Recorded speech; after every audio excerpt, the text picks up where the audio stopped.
Cubby blue blood flowing through our veins. Sitting in the bleachers in the rain.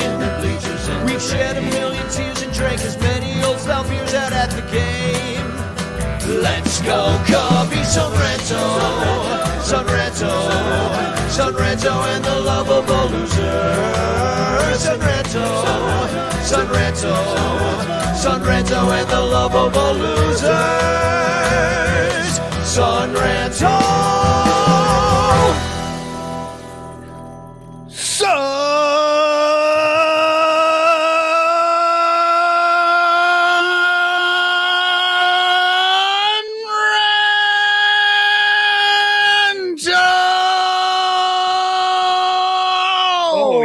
Baby, you made me want to milk a cow. Look at my either that or that's kind of the Trump dance too. That's a different kind of cow, Michael. But everybody line up. Boy, we know how to start a baseball podcast or what? No, we don't. That much is apparent. So welcome. Well, the scream was good. After that, it just went off the rails immediately. Welcome to the Ranto show. Way more energy than this team deserves, by the way. Oh, I'll say. Well, I'm mad, and anger gives me energy. So it kind of stands to reason that we would have some sort of energy, even if it was negative. But before we get going with this one, I do want to mention #Chance in the chat. I always forget to say that until like halfway through the show. And I'm like, today's the day. Yeah. I start out by saying #Chance in the chat. You could win a Frig Chance postcard sent to you by me with a message of love and doom. I just got a text from longtime listener and friend Bill Sugas that he got his #Chance postcards in the mail. And oh my goodness, he couldn't be more excited. So Dominic, good job delivering those. I assume it was you that delivered them. That's our mail carrier, ranter. But I would also like to welcome everybody that is our Patreon supporter. And if you're not one, you should be one. Patreon.com/sunranto. Look, there's a thing, a little graphic right below me. It's got the address right there. There's no excuse. And if you want to just give us money, there's my Venmos and my PayPals. But I want to thank all 91 people that actually subscribe, especially Blake Beard and Bernie Barron, because they just give more. So we like them more. And all of our sponsors In the Clutch shirts, Matt Kammerer's Permanent Paintings, whose wonderful artwork hangs above our shoulders right now. And I'm in contact with Matt about doing some other kind of artwork for me and the musical. You ever seen Rock and Roll High School? Yes. Long time ago. The Ramones and stuff. Can you picture the poster? It's like cartoon and the Ramones are in it and like big boobied ladies and the teacher that's mad. And so you got a whole cast of characters, like the movie posters used to be like this, a collage of the people in it, like doing their thing. Yeah. And I kind of want one of those for the game, for my musical. And so I'm talking to Matt about that, amongst other things. So what a great guy and a great Cubs fan. And if you're ever in Missouri and need a tattoo, he's also your guy at Permanent Vacation Tattoos. And at some point, I don't know why I didn't think about it at the time, or maybe this actually came out right after, but if you look right here, this is that Ranter Fest that has Bleacher Jeff as Jesus in The Last Supper. And I was just thinking, like, that needs to be the cover of the Bleacher Bum Bible book. Don't you think? Like, the one I have is generic, like this blue sort of geometric thing that I made by myself, but like really Matt Kammerer epitomizes that book right there in that picture. Well, you know how it's like the second coming? This is for the second printing. Yeah, there we go. I don't think you're ever going to run out of Bible verses to draw parallels to the Cubs with, Well, except for I just don't want to do it again. Give me any. Maybe I need to branch out. Maybe I'll do the Torah next, or I'd stop there. I'll do the The How about Quran. the- I can't about remember what the Qumran? Muslim book name is. I'm terrible. with Don't all do these. that one though. Like you know what happened to that Dutch guy? He just did a I cartoon. just can't. that No, ended you up just getting can't shot. make pictures of Muhammad. Like that's all it is. Already you're putting us at jeopardy just by saying that. What I would do is, how about the Karma Sutra? Do like Oh, wait a second. Somebody has a good idea. there you go. The Cubs fan Kama Sutra. I like that. Yeah, the Cubs fan Karma Sutra, And all the that- different yes, positions. And that of will also be fandom. called the Second Coming. So where was I in giving our sponsors? Oh yeah, Penguin Imprints. Our sponsors are so happy that that's where this devolved to. Are you kidding me? They love it. Like Penguin Imprints, the mere mention of the Cubs needing a rally, and out comes the Penguin Imprints Rally Crack shirt. Yeah. And if you want a Rally Crack shirt, you can get one at penguinimprints.com and use Bleacher Bunch as your code. You get 20% off. That's a lot of percent.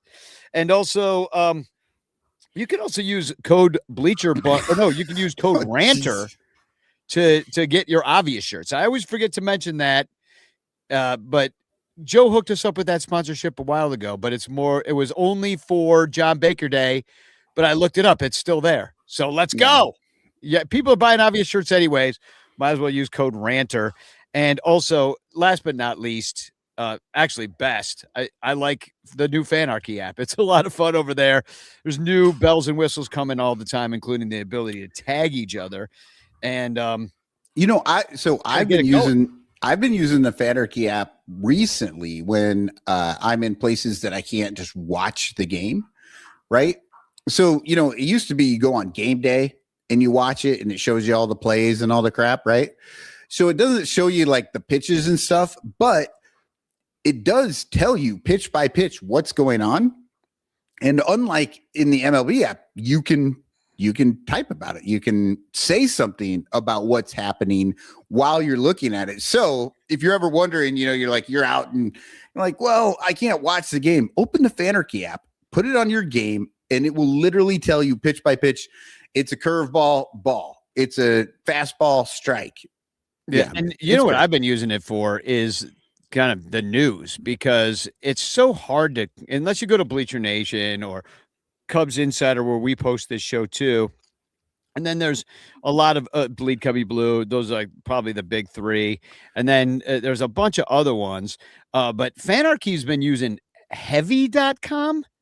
Have you seen Heavy? I don't know what Heavy is, but it's actually has better articles than a lot of other places. Like just that, it seems to have some news first. I don't know. And I just kind of I like the name Heavy. So I'm like, I'll try this one. But normally I go to Cubs Insider. I go to those big three. I look at all three of them at least. I feel like I was like in the early 2000s, I was looking at porn on Heavy. No, that was Heavy. But I don't know. That was Heavy Heifers. Right. Yeah. That was because, it was a farming website. Heavy Heifers. Yeah. I think it's just like, this is just like an aggregate sports site. I don't know what I'm talking about. Anyway, we should get on with the show. Hashtag Chance in the chat. I have to laugh at when we were talking about the Kama Sutra for Cubs fans, Roberto Ramos.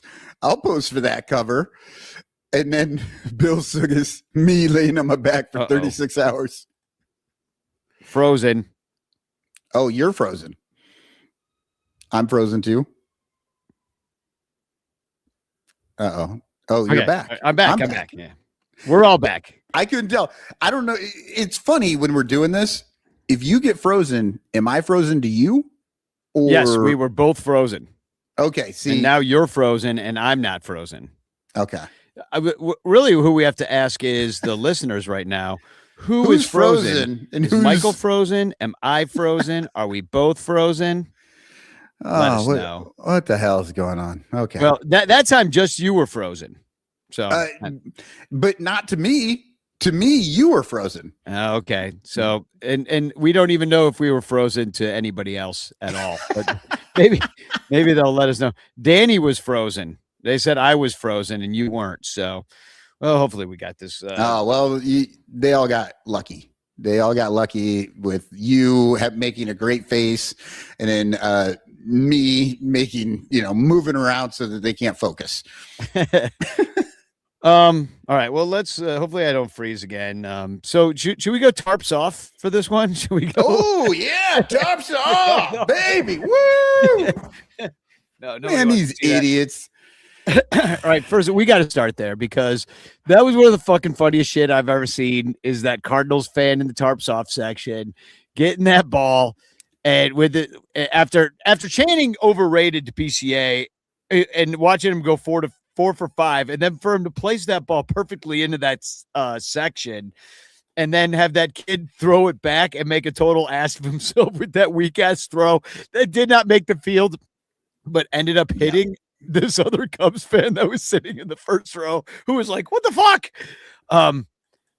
Who was probably like, "Sweet, I got PCA's home run ball." Exactly, which I don't think he did, because I feel like I can see him switch out the balls as they do in Wrigley Field, which I'm against personally. But well, that's the thing. When I was watching, so when I saw the short video where it just showed him throw, I felt like, oh, this is a right-handed person throwing with his left hand, and that's why it looks so bad. But then later, I actually saw a little more of it, and that's where you're talking, where it looked like they were swapping out the ball. While they were doing that, this kid was losing his mind. He was like taking out. Yeah, he was doing spazzing out. That was the problem. He panicked. And I was I got a little nervous, I will say, because like I'm making fun of this kid and I'm laughing at him and all this. And then I saw the full video and I'm like, I think I may have been making fun of somebody who has serious developmental issues because it looked bad. Either that or he was just hammered. I mean, maybe he was just drunk. Yeah, well, let's watch. This is the video. I think this is my favorite one because you see him hit the poor guy in the front row. And so this is the one that's taken from behind, so you don't see him as fumbling around as much as Michael was just describing. But here's this one. So the ball comes in. Now he's doing the switcheroo. Now he's freaking out. And then boom, hits that guy right in the ass. And then some English guy yells, "Fuck you." I don't get it. Like, do you hear that at the end? He's like, "Fuck you." I'm like, yeah, I don't know. It's weird. Sounds English. But anyway, that guy he's probably sitting there like, why are you throwing a ball back? Why are you throwing a ball at that Cubs fan? That seems very rude. This English guy has no idea what's going on. Like, this is why we separate the fan bases in England, just for this kind of thing. So we haven't really talked about it too much, but what do you think of this whole tarps off phenomenon? We talked about it a little last week. I mean, it's stupid. I mean, it's fine. When they started this thing, I think it was just like, it was like a big group of like Boy Scouts or Little League baseball players or something. I don't know. And they took off their shirts and started waving them around as just like to get on TV. You know what I mean? Like they were just kids trying to get on TV. And there was a bunch of them. So that's how they did it. But since then, it's just, I don't know, it's out of hand. It's just like random people are doing it. Just anybody does it now. And except for women, because a woman would get thrown out. Well, I heard that guy got thrown out because really any other stadium, you're not allowed to throw the ball back at the field. At Wrigley Fields, we allow it just because it's tradition and whatnot. And, most fans that are doing it we kind of know what we're doing. It's like, right. When like, Cubs fans, this guy did not know what he was doing. He didn't even know how to throw a ball. No, because when Cubs fans throw the ball out, like you said, if the opposing team fan catches the ball, that person is not going to throw the ball back. And when a Cubs fan catches the opposing team's ball, then they are going to throw it back, but they know not to throw it near a player. You know what I mean? Like they throw it way out. So it's in that no man's land in between like the outfielder and the infielder and just kind of lands. And then a ball a ball person has to run out there and they're like, these fucking people, man, I'm so tired. Well, I thought it was funny that our friend Ken, who writes at Out Sports, we talked about this phenomenon of young men taking off their shirts. And I was like, oh, well, if Ken's going to open the door for me here, Yeah. He's like, I got another reason to go out to the ballpark. And I'm just kind of like, the whole thing just seems a little repressed, like it's a bunch of repressed young men who, that you hear about these young guys. And I'm a little worried. I got a nephew. He's a teenager. You got a young son, I know he's a good kid though. So I don't see him. And Eli's an adult now. And, but yeah, I've got a nephew who just graduated from college and I get what you're saying. Like young men, it's the looks maxing kind of fake story about how everybody's lonely now. It's like, no, everybody's always been lonely. We just didn't have the internet to tell the world we were lonely. We didn't cry about it. We just went out to the bar, got drunk like a person, and talked to some old man. And if we did cry about it, we were alone. Exactly. That's what lonely is. You're in your house and you're crying and you're just drinking. I mean, Hank Williams wrote a whole damn song, "Tear in My Beer." Like, that's the whole shit. Like, you didn't have an opportunity to get on the internet and be like, I'm lonely and I feel like maiming somebody. I don't know what the fuck they're doing. Well, I do wish them all a happy Pride Month because it is June 1st. And I'm wearing my Pride hat. Yeah, I gave my Pride hat away. I realized that today. I was like, when's the Pride thing? When are they giving stuff away again? Because I'm going to need to pick up another one. Anyway, I'm proud of those kids. I just, any time that a bunch of men do something in a group, I get nervous. Because you know what I mean?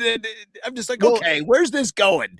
And this is not about that first group. That first group was like, there were a bunch of kids and they were doing it to get on TV and they were just having fun. Everybody after that, that's where you start to get a little nervous. Like, what is going on here? Why did you get so excited when you saw everybody taking your shirts off? And then you were like, I'm going to buy a ticket for that section so that I can take my shirt off. Well, and also I thought about this the other day as I was watching this happen. And like, this is a real win for Michelle Obama's childhood obesity program, because these young boys pretty much, I did the math, and like they're like hitting kindergarten just as Michelle Obama's rolling that thing out and getting more healthy food in the schools. And because when I went, we had like neon mashed potato gravy and like a I love that mashed potato gravy. Gave you a rash. No, I still love that stuff. Yeah, I know. It'll bounce if you throw it against. It's like that liquid that if you throw it on the ground, it holds its. Somehow it gets hard and it bounces, and only when it stops bouncing does it go liquid again. Like, I don't know how that works, but I ate it. I ate a lot of it. Flubber, I believe they called it. Yeah. Anyway, it's but yeah, those guys are in good shape. That's all. Right. They're in good shape. But Danny, you know what's happening here, right? They're self-segregating. The fat young men are like, I'll take a ticket anywhere but over in right field. I'm not going over there because all those dudes are going to take their shirts off, and you hear them yelling, "Take it off, take it off," which the last time I heard that, I was in my 20s as well. But it wasn't just all men or all women. Like, it was a mixture, and we were yelling this. It was in a bar and lots of people were drunk, but like there was no hanging out at a ball game yelling at people to take their shirt off when they didn't want to. Well, there's those Shota guys that took their shirts off, and that was last year. So we kind of invented this, and not really. I mean, we've had dudes in the bleachers without shirts on. We didn't invent the athletic, the athletic, good-looking young man taking their shirt off. No, those kids, those were like a spectrum. Yeah, well, that's what I wanted to say is it, and who got in the commercial? The fat guy. Oh yeah. Yeah, he's the one that got in the commercial. And so I don't know what they paid him or if they paid him at all. And they were like, oh, it's just fun to be on TV, right, son? Let's save Tom Ricketts money. He only has a bunch of billions of dollars. But the fat guy. So I want to say to the Tarps Off people, can we have a fatties only Tarps Off section? And we just go all over there and show our moves and bounce them in the air. Yeah, Joey says nobody wants me to take my shirt off. Same here. Yeah, Robert, a bunch of crawlies. Exactly. Exactly. Crawlies. I was going to say that, a bunch of crawlies in trading, a bunch of little crawlies. But we should do like a fat guy Tarps Off section. Where should that section be? At Wrigley Field, where it's like if it wasn't the bleachers, which is the first answer. See, but Danny, you are missing the actual great opportunity that this show has. We don't do tarps on or tarps off. We do tarps on, and we all dress like Poncho Boy.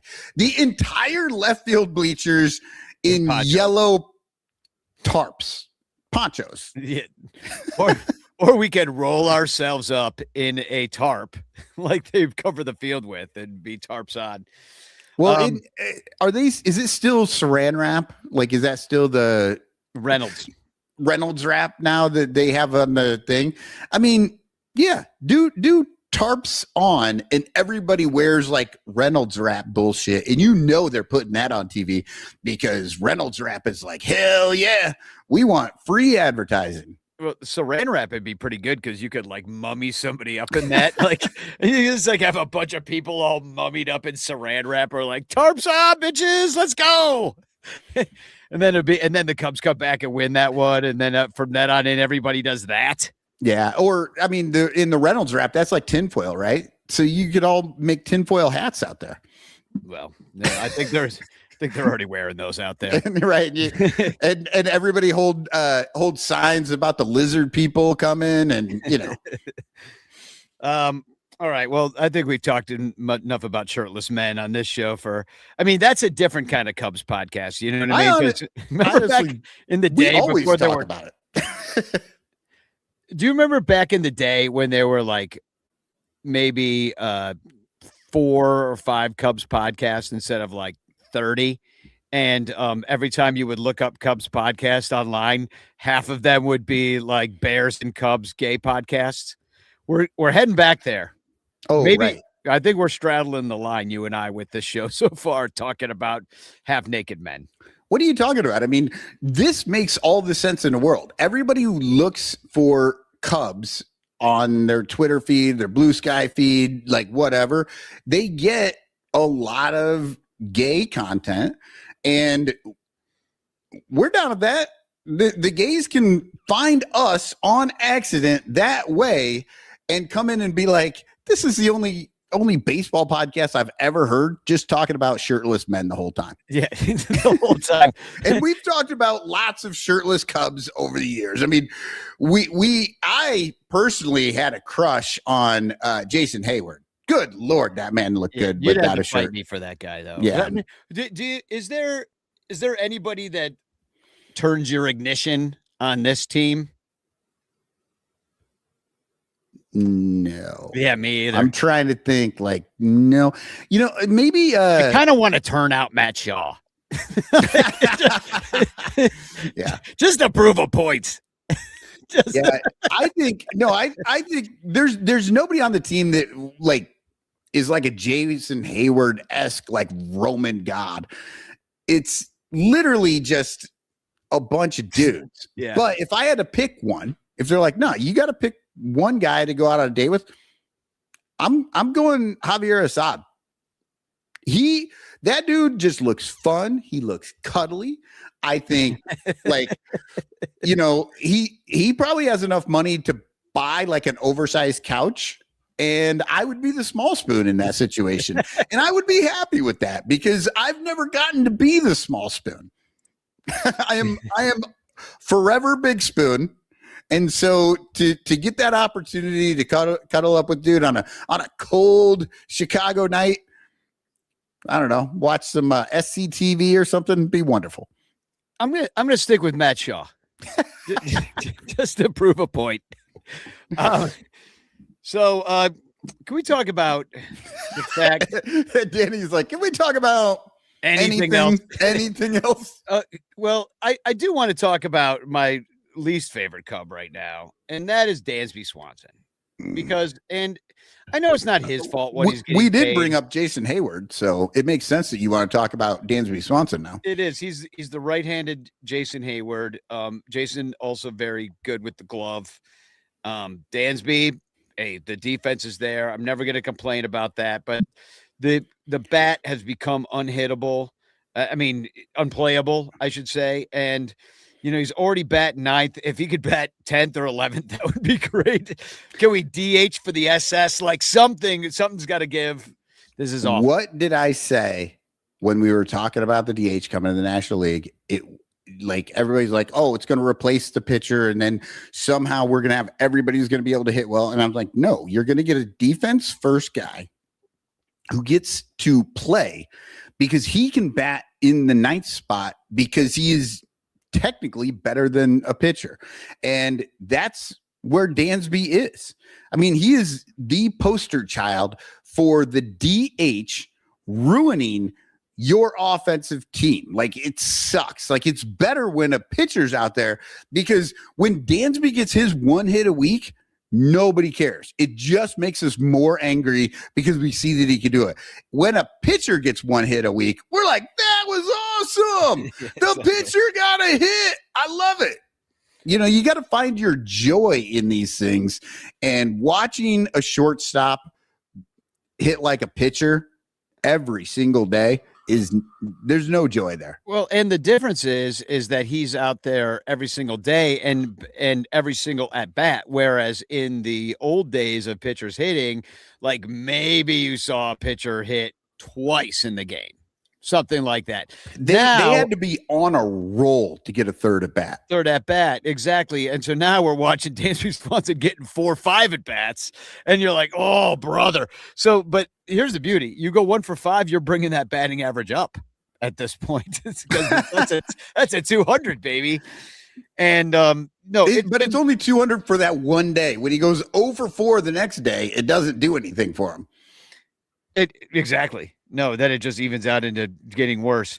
But he apparently, I read this article on Bleacher Nation about how they've identified what he's doing wrong, and he's chasing the breaking balls. He's chasing breaking balls. You notice Chuggo actually identified what he was doing wrong a while back, and I got somebody fired. So I would make sure everybody tread lightly when you talk about what Dansby's doing wrong. Yeah. He needs to spend a little bit more time in the Tarps off section.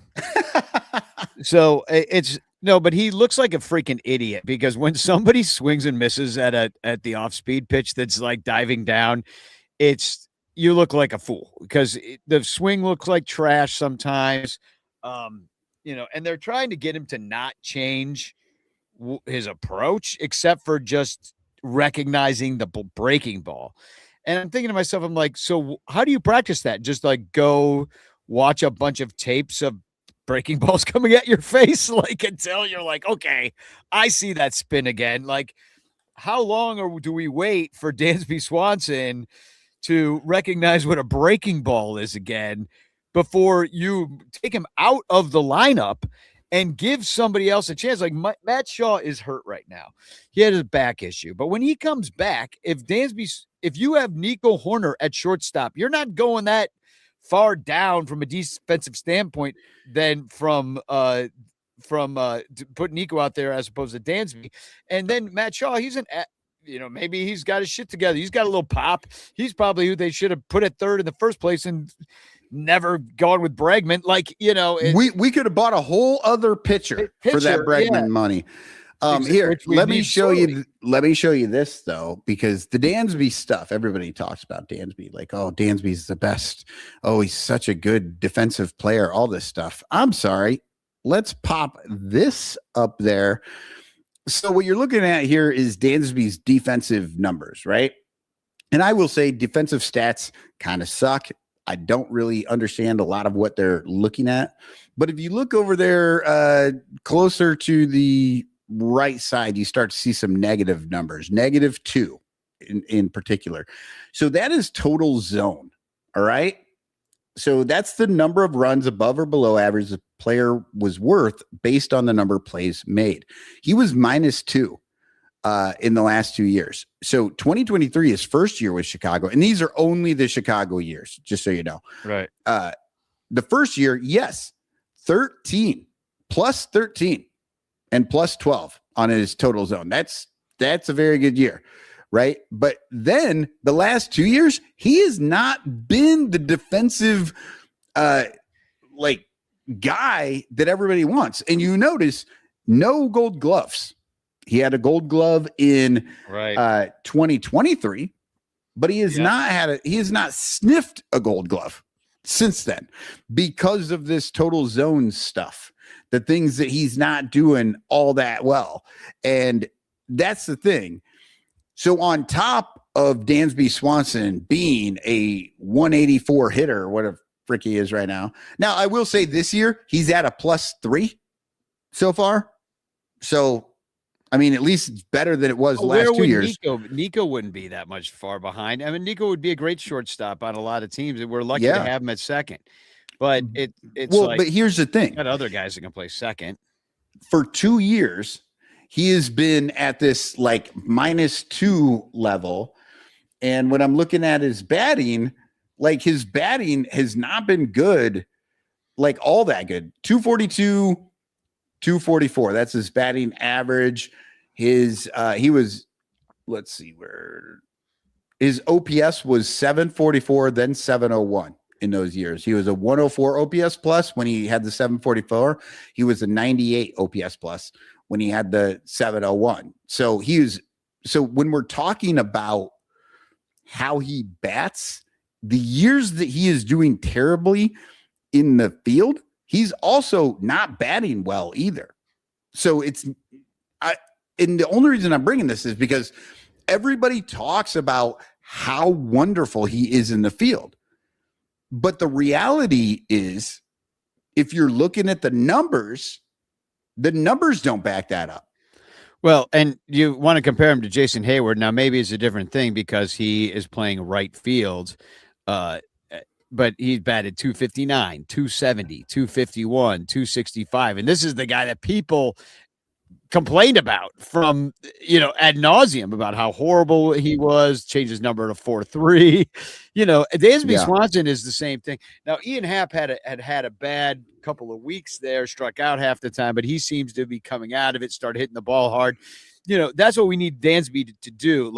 And we just haven't seen anything from him this year at all. Like Michael Busch, tough month, starts coming out of it. He had actually, of all the Cubs, and we're going to do a little May trivia, month of May trivia. It was not a good month for the Chicago Cubs. It was not. No, they lost way too much. Any month with a 10-game losing streak in it is not good. Any month that you start the month with 8 straight wins to start the month, and at the end of the month, everybody's like, that was a crap month.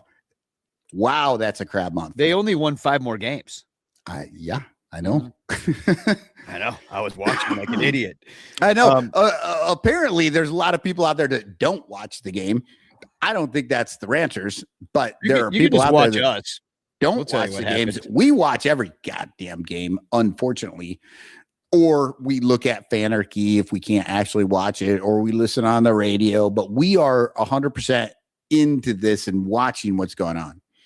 So, well, speaking of watching, this weekend, we did win the one game. I felt like we really could have won Friday night. The problem is, Shota Imanaga, and we'll get into this, he just can't stop giving up home runs. And it just puts you, we had a 3-run spot in that first game. And I was like, here we go. We're going to sit on the Cardinals freaking faces and wheel around. And that is, and fart uncontrollably. It is absolutely Pride Month. Your analogies are right there. So, but then, you give it up right away. And who sticks it up our fucking ass? Who of all people? Oh, Nelson Velasquez. Nelly V. And you knew he had just called his ass up. They called him up for that reason. Exactly. They knew. They're like, yes, we need the blood of an angry man to run our devil magic this week. And they knew who to go get. And then it was more rispy shit. We were 3 for 11, and they were just better than that. Like if we lose 6-5, it felt like you needed to push across a couple runs, and you could have done it, and you just didn't do it because you have a case of I-suck-itis. Then the offense just comes alive on Saturday. PCA goes 4 for 5. All these dudes hitting home runs. Was that the one where Bush had one?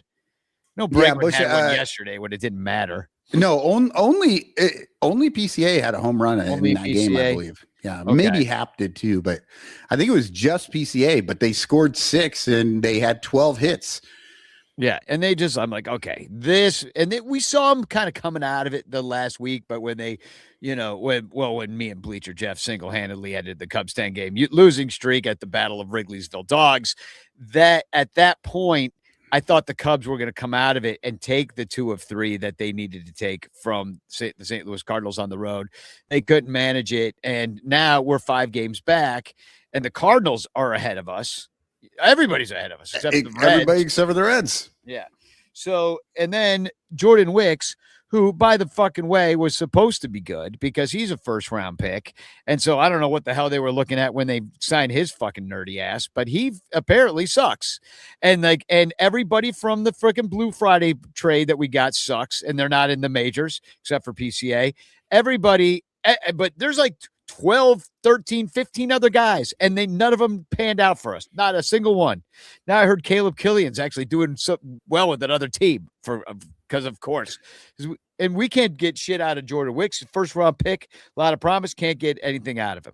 Oh, okay. So you remember a few years ago, there was this thing that hit the planet called COVID, and the Ricketts shit their pants, and they decided, you know what we're going to do?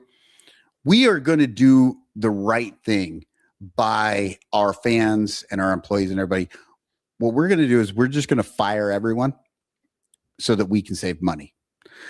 And they fired so many people in this organization. Scouts too. Remember, they're using Scout GPT. That's what I'm saying. They fired scouts. They fired coaches. They fired people in the minor leagues that none of us even know about. And here we are. We're 6 years later. And none of these guys who we expect to be dudes are dudes. Like, they're just not. And you wonder, look, I don't know for sure if that's correlation or if it's causation.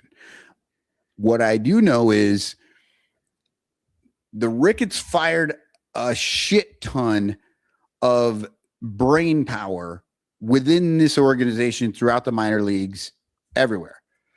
And 6 years later, we have what looks like on paper a good team that is basically a 500 team. And that's just not good enough. And I think that they may have something to do with each other. Yeah. And I like what Joey says here. Ben Brown is our ace. But like, yeah.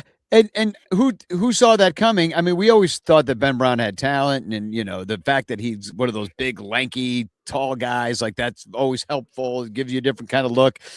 He certainly had high pedigree coming out of the Phillies when we traded for him, and it's nice to see him figuring it out, coming into his own, stretching out, going longer into games. His pitch count was in great shape going into like the 6th inning. He probably could have even stayed in longer.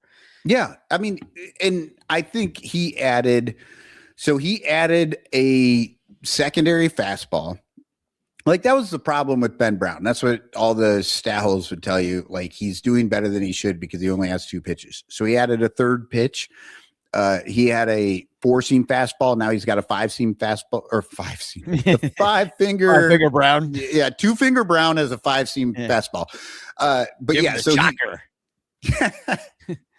but he's got this secondary fastball, right? So they can't sit on the 4-seamer all the time. And then apparently he's got like a changeup, I believe. He throws that like 4% of the time or something. But it's enough along with that extra fastball to really put him above where he was, because you remember he was actually pretty good when he only technically had 2 pitches. Well, for me, it's the curveball that his best. Oh, pitch. the curve. That it's not the changeup; it's the curve that they added. It's in the there, curve. right? Yeah, and he throws that like 3%, 4% of the time. No, he's always had the curve. It's that one that dies. That pitch that just like the bottom falls out of it. It's just like one of those big old fashioned. I haven't seen one of these since the 80s. Like it's one of those. So like the 12-6. Yeah, I guess so. Yeah, exactly. So that's my favorite pitch of his, and he plays the fastball off it. And I think it's just how he's using it, when he's using it. Like that always seemed to be the situation. It's like his pitch selection, and what catcher is he working with, and that probably matters too. Part of the issue with the pitch selection is when you only had that curve in your four-seamer, right? Then people could sit on it, right? Yeah. And wait for it the second time, third time around. But now that he's got the secondary fastball, it's not doing what the four-seamer does. His two-seamer does, moves differently. So you can't sit on one thing. He's just a little bit better because he was already, I think, pretty good. But now that he's got these extra pitches, it's really baffling the hitters a lot more. On StatCast, they're calling that a sinker, and the two-seamer is a sinker. Yeah, and they're calling that uses it about 20% of the time. And I'm looking at the movement of it. It's very similar to the four-seamer, to be honest, in like the movement of it. But when you're throwing something, the changeup, right? That's what I was saying. He throws it like 3% of the time. 6.6%. Yeah. So just enough that people know it's there. Right. Mm-hmm. And that's the thing. Sometimes that's, and as he gets better with it, hopefully he throws it a little bit more. But the four-seamer and the two-seamer, the sinker and the four-seamer, those two are enough different that you're going to get bad contact. You know what I mean? So I can't even tell you how happy I am that Ben Brown's having himself a season, because it's literally it's probably the difference in like less than an inch or something. You know what I mean? And the guys are swinging and they're like, I got this for a homer, and instead they pound it straight into the ground or straight up in the air or something. Yeah, usually in the ground. He's got a high ground ball rate going on, which is great for our really good defense. But the other thing about Ben Brown that kind of drives me nuts is that he has 2 extra fingers that he doesn't even need. That he doesn't even need them, because if he had 2 less, he'd be a Hall of Famer. But no, the fact is that if all those guys, Cade Horton didn't get hurt, Justin Steele, what was supposed to be back by now, Matthew Boyd, I mean, everybody went down. And then even before Ben Brown got the call, they tried Assad, they tried Colin Ray, they tried a lot of, there's probably more names that I'm forgetting in the Wicks, I think he was maybe tried first. I forget who got in there first. Well, I think Assad also falls into this category with Brown, in that everybody says, well, he's only got 2 pitches, so he's not very good, even though he won a lot of games last year with those 2 pitches. He was actually better than Brown. His 2 pitches were better than Brown's 2 pitches. But now that Brown has more pitches, he's better than Assad. I don't know. Assad shows up with an extra pitch. I've always loved Brown's curveball. I always thought that was an elite pitch because people swing at it and they look like an idiot. And that's my favorite. But the thing, my point being, is that there were about 5 guys ahead of Ben Brown, and that Jed's hands and Ratface's hands, they were forced to use Ben Brown. Well, Ben Brown would not be getting this opportunity to even step up. Like, we might just, if those guys had a 4 ERA and just, muddle it along in their season, not hurt, the Cubs record might be about the same with or without them. Like, I don't know what Cade Horton would have done this year. I don't know what Justin Steele would have been doing at this point. But the fact is, Ben Brown would have been in the bullpen this entire time, or in Iowa. Yeah. So Carter Hawkins literally said to a reporter, words out of his mouth, that they don't like to bring anybody up unless they're forced to. Like, yeah, so, like he's talked about that. And a couple questions here in the chat, and then we're going to do some Cubs May trivia. Take a break. Well, here, 1 second. I need to give Bill a little bit of breathing here. So when I was talking about Dansby and the -2 total zone and all that shit, Bill says -2 what? Units? Significance? What numbers? And then later he says, now I lost it. Pitching is, it's both. Yeah, it's both. And you need to watch the games. Dansby's still solid. And I 100% agree with Bill. What I'm doing there is Dansby, based on these numbers, I don't know what those numbers are. Bill, you are 100% correct. Those numbers are fucking bullshit. I have no idea. But what I do know is that 1 year he was at a +13 and the next year he's at a -2. So regardless of what the numbers truly mean, I don't know. Well, I can understand. But -2 is way worse than 13. But as you say, Bill, Dansby is still solid. He's just not elite. He's not the Gold Glove guy, as you saw in the game yesterday when that fucking ball just ate him up. The one that he turned his head, he got scared of it. He looked like a little kid ducking his head when the ball came at him. I was like, oh my God, no wonder Dansby can't hit the ball. He's scared of it when he's got a glove. Well, and now I can see why you'd want to bring Dansby back up, because we were talking about pitchers. And he hits like one. He hits like a pitcher. But no, really. But what I wanted to bring up is because Bill's right. The numbers that I put up there are just kind of bullshit numbers. Like, defensive stats are rough anyway. None of it really, you can't take one number and really make a decision. I was just trying to point out that how we all think he's this amazing defensive guy, and that's why he gets a pass on his hitting. But maybe it's not as well. Him as against himself has dropped off quite a bit, right? Well, and my point being, Nico Horner is not probably that big of a drop off from what Dansby gives you, and then you could have an actual second baseman that can hit, because Nico Horner can apparently hit, even though he had a rough month. But we'll get into that too. Right. I do want to bring up Andy Wells' comment real quick. Do we think Wicks can turn it around? And maybe on a different team. I mean, the guy's a first-round pick. He obviously has or if he pulls a Ben Brown, and the more chances he gets, he figures out something for himself. I mean, the dude obviously has talent, but we haven't seen it. No, we haven't. No. And he's getting beat around. Like, he gets hit a lot. Like, it's really bad. It'll come up when I do the rakes and flakes later. So are you ready for some Cubs in May trivia? This is all the shitty May that we had trivia. And yeah, let's see. I saw this in the rundown and I immediately got rid of it because I didn't want to know. I want to truly try and guess these things. Well, I did not put because I knew that it would be in the rundown, that I actually did not put the answers in the rundown. So I have the answers on a different key. Oh, okay. Yeah. Well, then everybody knows. Now, I'm being honest. I didn't look because I didn't even know the answers weren't there. So, all right. This first one is kind of a multiple question here. So it's Ian Happ led the team, surprisingly, even though he had a pretty shitty month, struck out a bunch. But Ian Happ led the team with a paltry 5 home runs in May.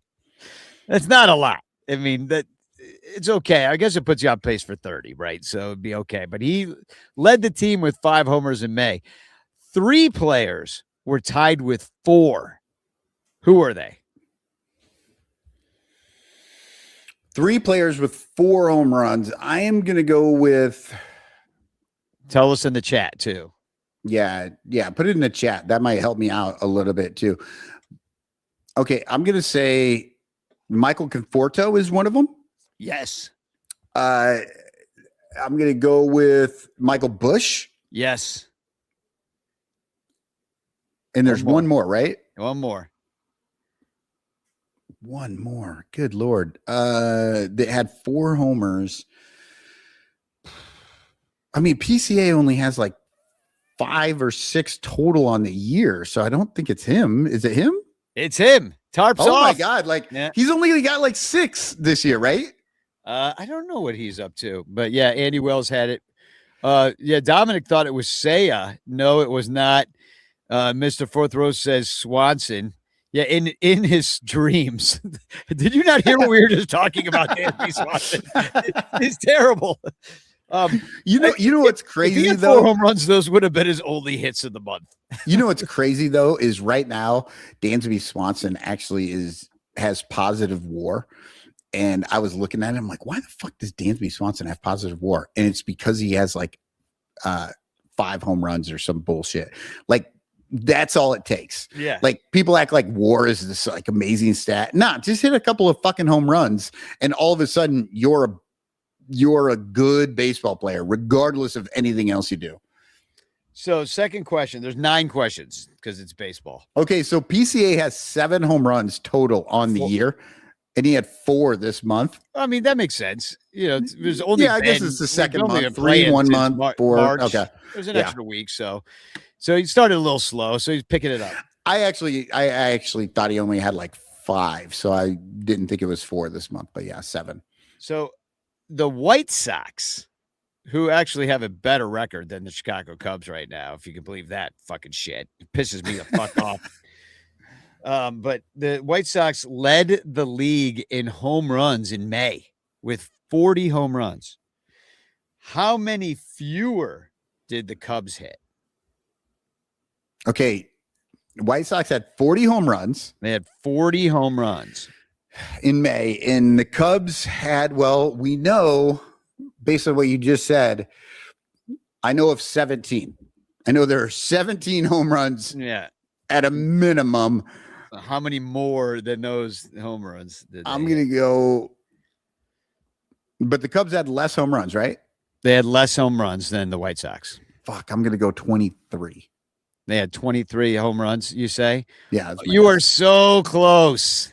They had 24 home runs. Oh, that was close. It's terrible. Yeah. It's bad that the entire, especially when I knew for a fact about 17 and they only had 7 more than that. That's terrible. Yeah. It's and garbage. Mr. Fourth Row had said as having, well, Andy said we had 30 total. It was 24, but Mr. Fourth Row is 9 fewer. So he was saying we had 31 total home runs. That is not because of how many fewer. I phrased it that way to be purposefully misleading and confusing. Right. Which is why I had to like ask you the question back like 3 times, just make sure I knew where I was going. So who grounded into the most double plays? This is just which player did that. The most double plays. Who grounded into the most? I'm going to say it's a lefty. I'm going to go. Shit. Ian Happ. Incorrect. No? Okay. Who do you guesses in the chat here? Okay. Tell me this. Is it a lefty or is it a righty? Happ. It's a righty. It's a righty. Okay. So that helps a little bit. Alex Bregman. No. Okay. Interesting. And it wasn't Dansby Swanson. It's a kind of a surprise answer. That's why I included it. It's Nico Horner. Ooh. First of all, like, when is Dansby Swanson on base to even ground into that double play? Like, you know, like, how is there anybody on first? How is there anybody over there for him to hit into a double play? Shocking. That's yeah, and I did think for a second there I was thinking like maybe Michael Bush or something, but I'm like, he's usually up at the top of the lineup. Guys don't get on. Yeah. Okay. Number for what offensive category did the Cubs lead MLB in May? Oh, walks. Fuck, that's easy. Ding, ding, ding, ding, ding, ding, ding. Dude, they are just watching. They are little leaguers out there. It's the most goddamn annoying thing I have ever seen. It used to be there was one or two players that I'd get annoyed. It's like half the damn team now. Yeah, Dominic had that one correct too. All right. So which Cub walked the most in May then? That is a follow-up question. And question number 5 as well. It's got to be Ian Happ, right? Nope. No, not Ian Happ. Then, yeah, I'm lost. I don't know. Dominic says Happ. It was not Happ. I mean, Swanson, that would be like his entire OBP would just be walks. It's nope, it's Michael Busch. Oh, yeah. Nice. Well, you know what? And Michael Busch struggled real hard in April. And he has started to come back around. And that does kind of make sense if he's getting a better eye and like knowing what to lay off. Because nobody's going to pitch to you if you suck. They're like, they're just going to keep throwing it near the zone and watch you flail at it. So then, all right, now here's some pitching questions. Those were all offensive. So the last 4 questions are about pitchers. They were offensive, Danny. I have to agree. Yeah, the offense was offensive. All right, Shota had 28.2 innings this month. Five Finger Brown had 27 innings in May. So that's the most of any 2 starting pitchers or any pitchers on the team. What's their difference in ERA in the month of May? Oh shit. So Shota versus Ben Brown. Yeah. What's the difference? Like how many? I'll take it within a run, so right. I will give you, I'm going to go 3.5. Okay. 3.5 runs. Yeah. And let's hear some people in the chat. We'll give you a minute to catch up, but yeah, I mean, Shota's been bad, but 6.90 by Artie, Mr. Fourth Row. Dominic from says Dominic. 4. Any other answers? Okay, Andy says 3.15. Okay, so $1. Shota has a 7.22 ERA in the month of May, and Brown has a 2. It's 5.22. Wow. Yeah, it's very high. This is just May too, so right, because Shota had actually a pretty good April, but yeah, not so good in May. Who gave up more homers, Jameson or Shota? Ooh, Shota with a few more innings than Jameson. If that changes your answer. That is tough. That is so Who tough more because home runs? I know that Shota gave up 3 like this week. His last start was 3. So I'm going to go with Jameson. I'm going to go with Tayo. Okay, you say Tayo. Dominic says Shota. You're both right. It's 10. They both gave up the exact same amount. It was a trick question. They both gave up 10 home runs. That's a lot of home runs. It is. It is. There are pitchers out there that don't give up 10 home runs in like a year. Yeah, well, that's a very good pitcher. Then we have probably a reliever. Yeah, to be fair.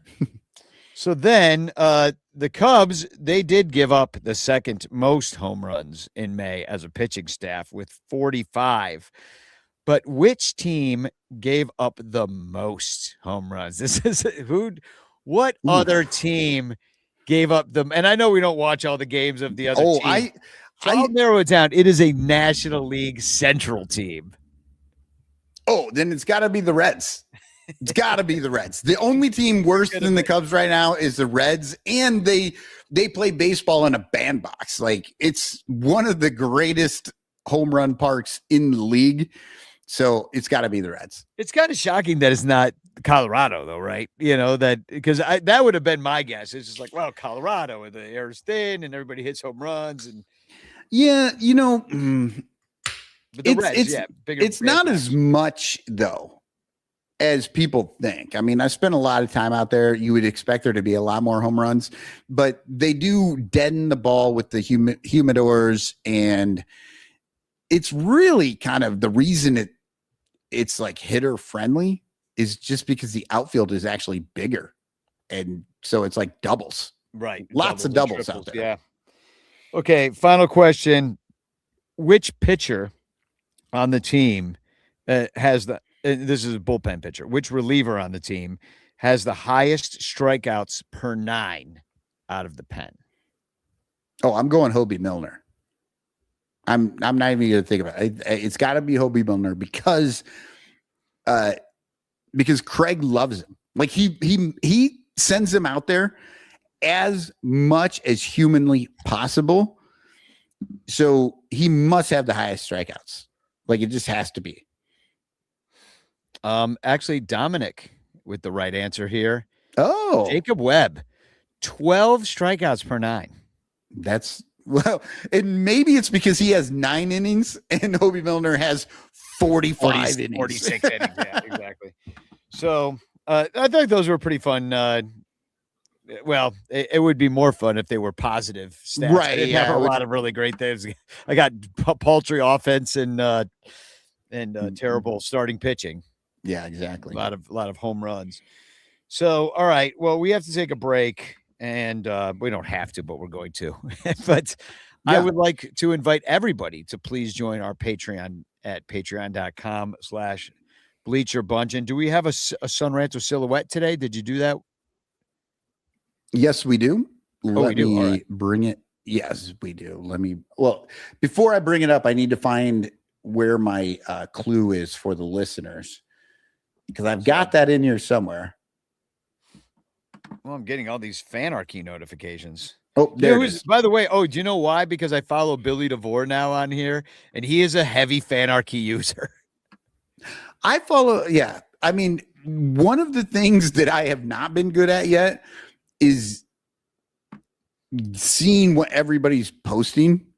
I struggle with that. And that's me not figuring out because I'm playing with other things. Yeah, it's old man with tech is what that is. Exactly. I'm like, the app, it tells me whether he threw the ball. I want to see that. And then like people are having full conversations and I don't even know what's happening.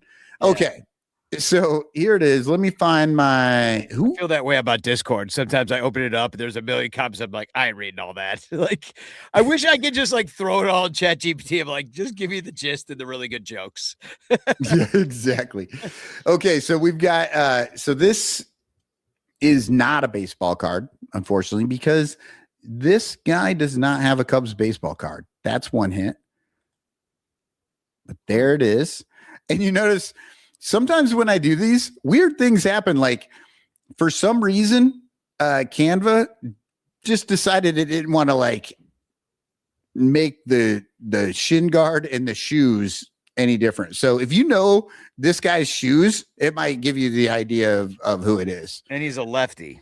Yeah, he's hitting lefty here. And the clue is this guy is better than a pinch than if you give him a designated assignment. Better than Justin Turner in just about every way. Those are your clues, and we'll see what you got on the far side of this commercial. All right, we will be right back after a word from our sponsors. The Bleacher Bunch brings you great shows like Sun Ranto, Cubs PS Plus, Bricks Behind the Ivy, Cuppa Cubby Blue, and Baseball Rabbit Hole. But you could be getting so much more when you subscribe to our Patreon page for as little as $1 a month at patreon.com/bleacherbunch. Get access to our exclusive daily show Cubs Pod, where we recap every single game. Plus, be the first to hear Cubs music, get early access to events, and receive an invitation to join our Discord Cubs community, where fans just like you show up every day to rant and rave about our beloved boys in blue. Most importantly, 10% of your Patreon pledge will go directly to help the Lost Boys Youth Baseball program. So join us. There are perks at every level, like the Renter Calendar, absolutely free, and name recognition for you or your business. We are independent Cubs podcasters, and we need your support.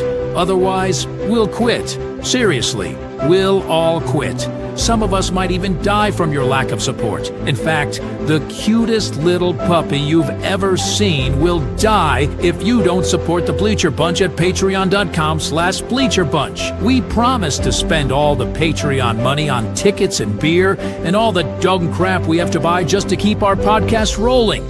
So give us your money, and we'll waste it far better than you will. Patreon.com/bleacherbunch. Free trials are available, but don't do a free trial. Just join, okay? Okay. Patreon.com/bleacherbunch. In the clutch, in the clutch. Buy t-shirts from In the Clutch. Take it from the Bleacher Bunch. You'll love the shirts from In the Clutch. In the Clutch shirts are comfortable, stylish, and guaranteed to get you laid. Plus, they're proud sponsors of the Bleacher Bunch. Use promo code BleacherBunch for 10% off your purchase. Nice to feel and soft to touch. That's why you will get laid so much. Wearing a shirt from In the Clutch. And you can thank the Bleacher Bunch. In the Clutch, in the Clutch. Buy t-shirts from In the Clutch. Remember the code Bleacher Bunch. Save 10% at In the Clutch. In the Clutch. In the Clutch. In the Clutch shirts actually not really guaranteed to get you laid.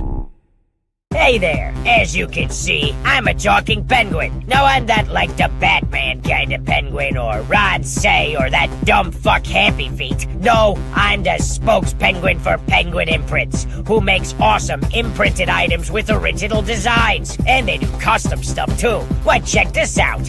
And this. How do you like this, Chicago? And I love this one. And this might sound a little weird coming from a penguin, but fuck ice indeed. Penguin Imprints also makes custom t-shirts and stickers for your event or organization. And because they're sponsors, listeners of the Bleacher Bunch Network can get 20% off any order at penguinimprints.com with the code BleacherBunch. Okay, that's enough about Penguin Imprints. Now I gotta go find that little bitch Happy Feet and put his smirking pink on the other side of his head. I hate that fucker. But man, do I love Penguin Imprints.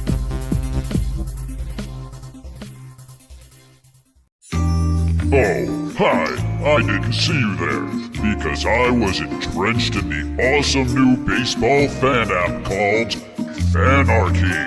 It's the best way to keep up on Cubs and baseball news, and follow every game live. But what I like best is the game search feature. I can find any game in history by describing it and say I was there. Gabby Hartnett hits a big homer, and there it is. The lineups, the box score.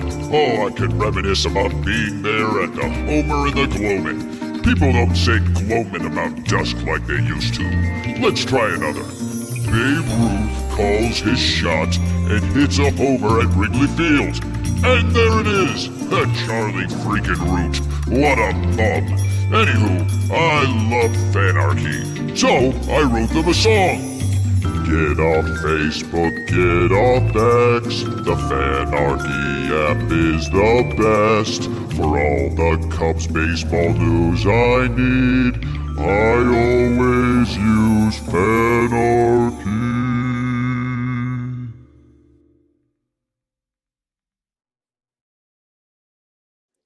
Oh, that Cubstradamus. Okay, Cubstradamus knows that Babe Ruth did not call a shot, right? He was at the game, so I'm going to take his word for it. Yeah. Okay. Well, we actually had quite a few people guessing on this one. Artie started with Bryant, but then he went to Black, and then he went to Block. So I don't know if like he was getting, like his the autocorrect was messing with him or whatever, but he ended on Lopez. So whatever he was trying to type in, that's bad autocorrect. It's really bad if Lopez is what he was going for. Dominic Galoro said Tyler Austin, but then later he said, nope, not Tyler Austin. So I don't know what he learned about Tyler Austin in the meantime, but It's probably because he's right-handed or something. I don't know. yeah.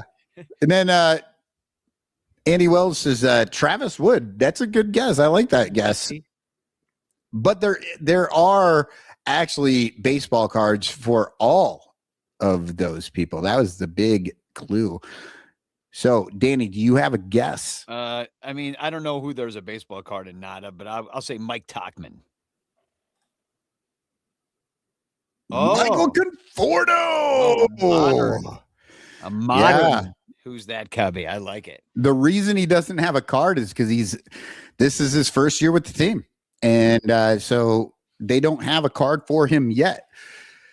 So it'll come out next year when he's gone, probably. Well, they do it all different ways now. There might be a card soon, like they have like all these series and stuff. So yeah. No, and so the clue, guy is better than a pinch than in a designated assignment because tell me if I'm wrong here, Danny. He doesn't seem to be very good when he gets starts, but he comes in off the bench and he rips. Doesn't it seem like that? It does. I mean, you're also like seeing more at bats too during a game. So if a guy goes 1 for 4 and hits a double, like it's kind of like the same as if he came in and hit a double at his 1 at bat. It's more exciting if you see just the 1 at bat doing it. You know what I mean? So that's true, but man, that is a skill set that and we've been talking a lot about Michael Conforto. I think a lot of people have been talking about him. And of course, people like to call me out all the time because I was killing the dude before the season because I didn't want to see him there. And the truth is, he has had a better season than I have expected. But I do believe he's like one of these weird dudes and now it's all going to go to shit. I probably shouldn't say it, but he seems to be one of these weird dudes that comes in, pinch hits, and he's fucking awesome because like when he's pinch hitting, he's hitting like 1 for 2 for the game. And then when they give him like a couple of starts in a row, he's like 1 for 8. yeah, well, last 2 weeks he's batting under 100. Yeah. So it's already gone to shit. So, Well, but he's gotten a lot more starts in the last starts, 2 weeks. exactly. So I was just going to say that. So that kind of bears out what you're talking about. And that is so weird because for most players, it seems the opposite, right? Like you give them their starts and you give them the time to work, they tend to play better. But Michael Conforto is apparently the dude that just comes off the bench and he's like, oh, what? You want me to do? All right, let's do it. And then he's like, I guess nodding his head and he just rips. Yeah. Well, I always think of Rusty Staub or somebody like that. Somebody, what was that And I guy? have to say- Daryl Ward. Remember him? Yeah. He Yes. was the guy for 2007 or 8, I think, and he was always just lefty off the bench guy. And yeah. But this is the thing. There is a designated hitter in the Hall of Fame, right? I think maybe there's actually 2 of them that are basically DHs for most of their career, like 58%, 60%. There isn't a pinch hitter. There are no pinch hitters. And I'm not saying that Michael Conforto should be the guy. What I am saying is it's made me think recently, like, who should be in the Hall of Fame without a position just as a pinch hitter? Like, that would be a great thing. You know what? That's a baseball rabbit hole for a different season. I have to get through the current season that I'm on, but maybe that's something I got to follow Bench up. hitter. Yeah. The dude, when you get down to the bench, we know you're jumping the shark on the show. You're like, who's the best bench coach of all time? You're like, oh God, Michael, no one cares. I have to call you up. You're like, dude, your show's canceled. You run out of ideas. You'd be better off going back over like who's better, Babe Ruth or Hank Aaron or something. Yeah, you're like, we've got 3 sponsors, and all 3 of them said we're not going to sponsor if that show's still there. If that show's still there, it's like killing our ratings. This show that comes out once every month, maybe two too much. Yeah, too much. Yeah. David Ortiz, Edgar Martinez, Harold Baines, and Frank Thomas are the ones that, and Frank Thomas, he split his time between first and DH, but Baines played more than half of his careers as a DH. Yeah, everybody knows Baines shouldn't even be in there. So there's really only 3. And yeah, I guess David Ortiz is absolutely a pinch hitter. Edgar Martinez. And Edgar Martinez. Well, he was the first one to go in as he was DH. the first one. Yeah. Yeah, and then Frank Thomas, honestly, he played a lot of first base before he switched to DH. Right. Because there's a lot of guys that are in the Hall of Fame that had their careers extended by the DH. So they're like, well, he's got no legs. Just let him hit. Right. All right. So speaking of people that are going to be inducted into the Hall of Fame, you have a update being this beginning of the month for our pick'em or schedule pick'em. Oh, winning? yeah. I'm losing. I know that much. I looked at your list here and I'm all the way at the bottom. I got the worst record. So I went through this. I'm like the Cubs of this contest. I went through this and I'm telling you what a mistake I made coming up with this damn contest and have to like go through and like mark everybody's thing and count them up. It sucks.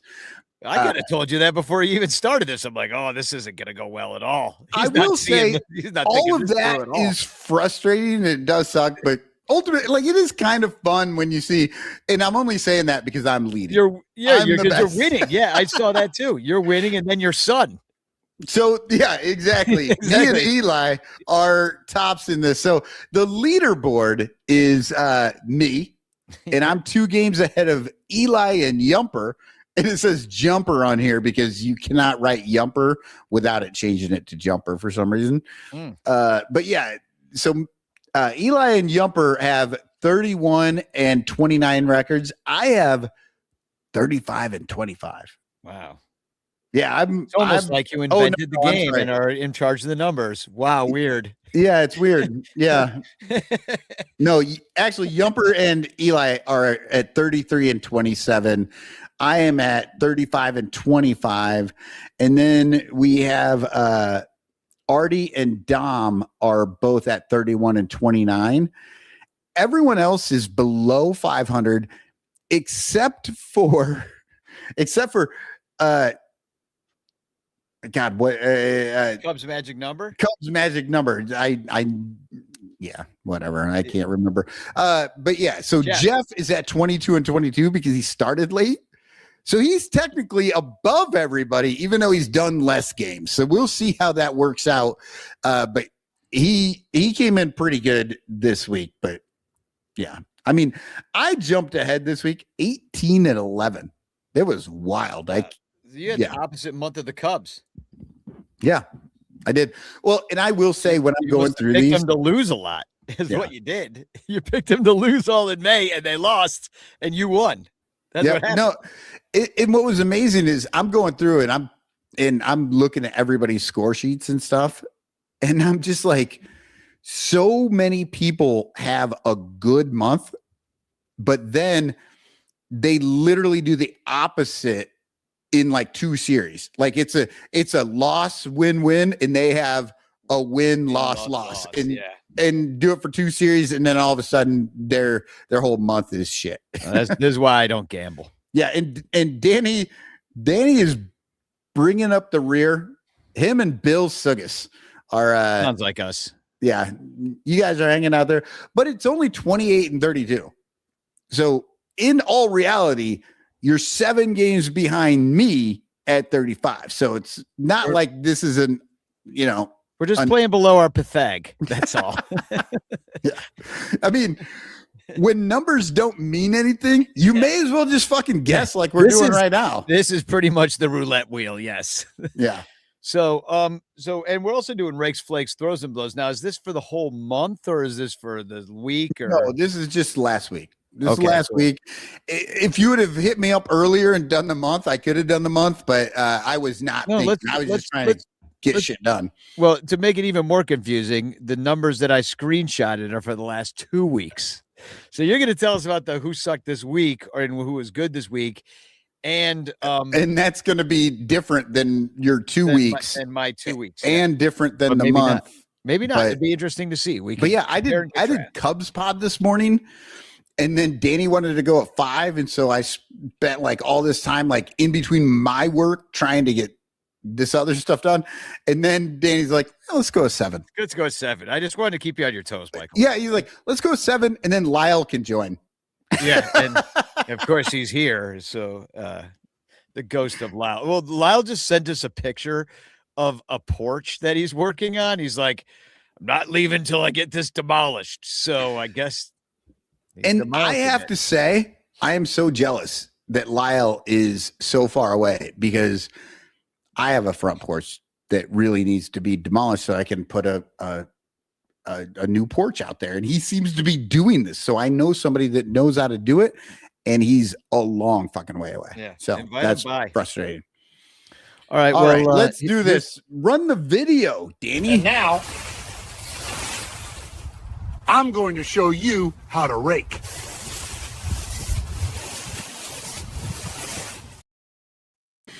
I'm going to show you how to rake. That's not how to rake. It is not. This is amazing to me. Ian Happ makes the rakes for the second time this season. And I honestly, I was thinking about it. I don't know if Ian Happ has been in the rakes twice in one season. Like, since we've been doing this, I don't know that he's ever come up twice. I'm sure he's popped in once, but man, Ian Happ just generally doesn't show up because in each week, guys generally do a little bit better than him.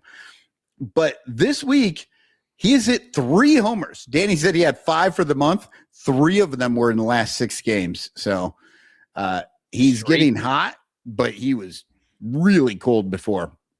He has an 1143 OPS in the last 6 games. He's hitting 357 in that time frame, which is amazing because, God, he just looks overmatched out there. But he's got 10 hits, 6 strikeouts, no walks. Yeah, look at this. Over the last 2 weeks, he's only got 2 walks. I don't even know who is this guy. Up is down, dogs are playing with cats. It's crazy. The most impressive thing for me, honestly, in the last week is the 11 RBI that he has in 28 at bats. That is really good. Michael Busch has the second most RBI, and it's only 5. Yeah. Well, so like the Cubs have been bad and they're not winning a lot, but when they're winning, man, Ian Happ is driving in those runs. So good on him. Got to give him props, even though you will never hear me say that I think Ian Happ is like a great ball player. He's a good ball player. That's it. He's good. But let's hear this week he was exceptional. Let's hear who's a bad ball player. I haven't worried about flakes since my grunge days. Remember them?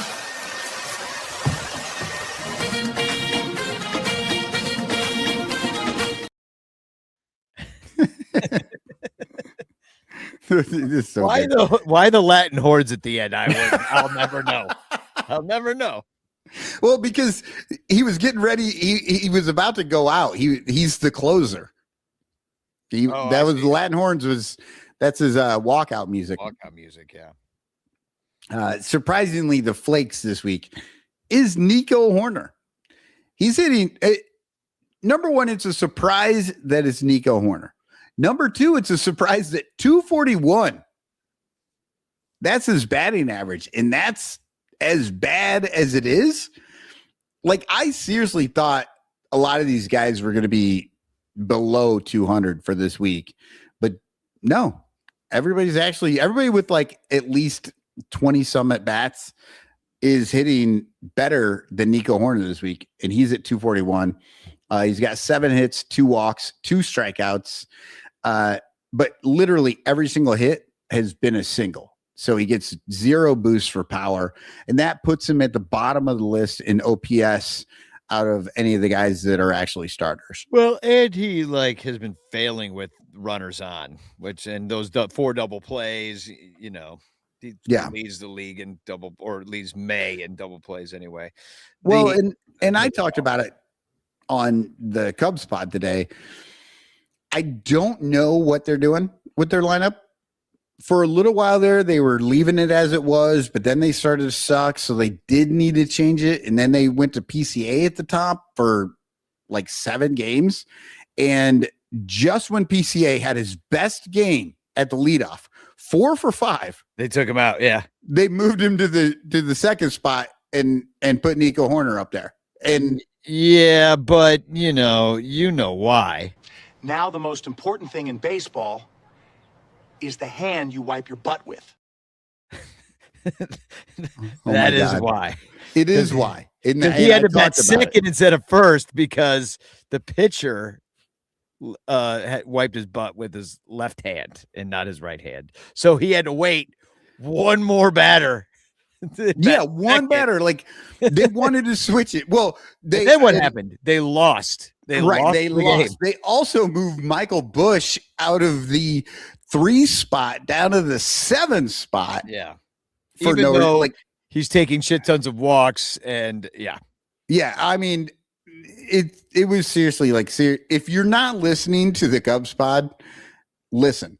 I mean, it's me every third day, Danny every third day, Waller every third day, and all 3 of us have different takes on this stuff. And I listen to every single one of them that's not me because I did mine.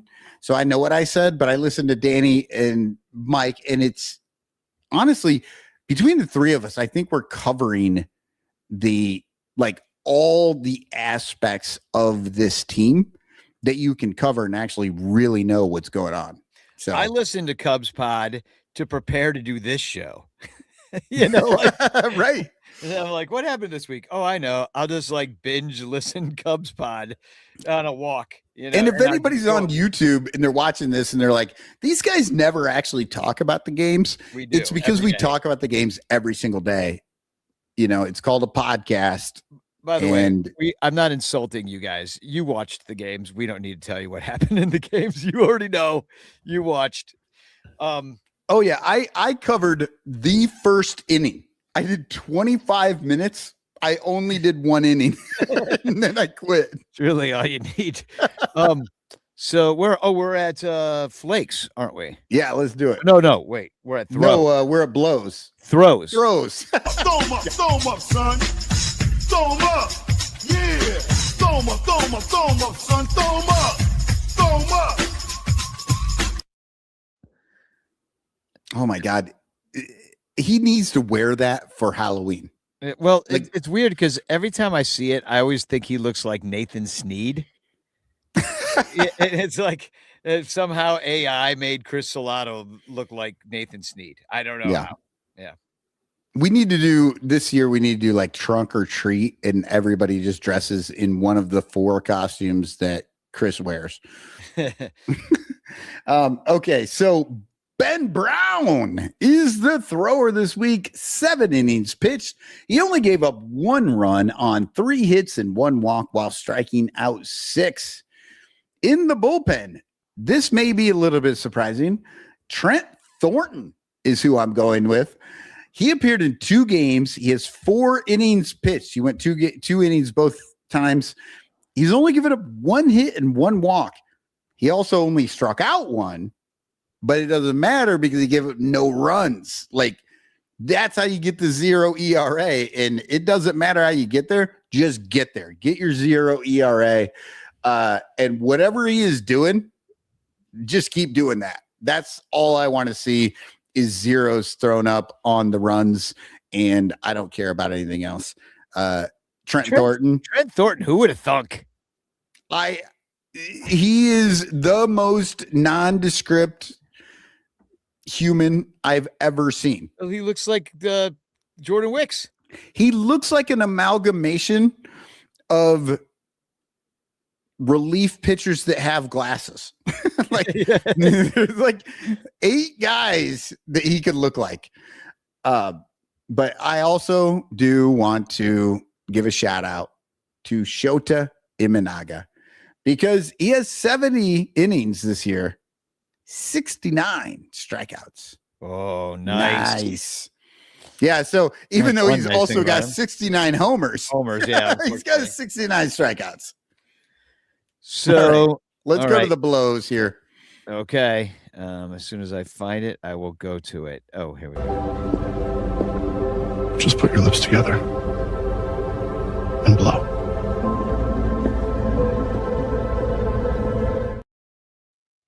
Dramatic. All right. Well, the Jordan Wicks experiment is probably over. He started 2 games this week and only made it through 6.1 innings total. He gave up 11 runs on 13 hits. And here's the worst part. Only one of those 13 hits was a homer. It was a 2-run shot. Yeah, he was giving out singles yesterday. They were just taking everything the other way. Yeah. He struck out 6. He walked 1, and he gave up 11 runs. 9 of those on just singles and doubles, like just running him out of the park for 2 different games. His whip is 2.21, and his average against is Ted Williams. It's 406. It's literally Ted Williams, and his ERA is practicing for a driver's test next month. That's how high that is. And, he's had a 444 earned run average at Iowa. His whip was 1.557 at Iowa, which is, 12 walks in 26 innings. So that's not good either. But really what pisses me off about it is that he's a first-round pick. He was picked 21st overall in the 2021 draft. So we really should be making late round picks better, not making first round picks worse. I think that's the key. That's an obvious shirt right there. Make late round picks better. Don't make first round picks worse. And then looking who went after so far, who we could have gotten: Colson Montgomery, the shortstop from the White Sox. Could have got him. Yeah. Instead, we got Dansby Swanson. Gavin Williams for the Indians, which they were at the time. Then somebody I haven't heard of from the Braves. Max Muncy from the A's. That's got to be a different Max Muncy, right? Oh, no, that's fucking Max Muncy. Okay, so we've got guys out there, right? And they on the Cardinals. It says Scott 2 on his jersey. We've got guys on the Braves. I swear every other guy has a junior, a 2, a senior, a 3rd, whatever the fuck. They've got all these different, or they've got their initials, all this stuff. And then we have 2 Max Muncies in this fucking league. How?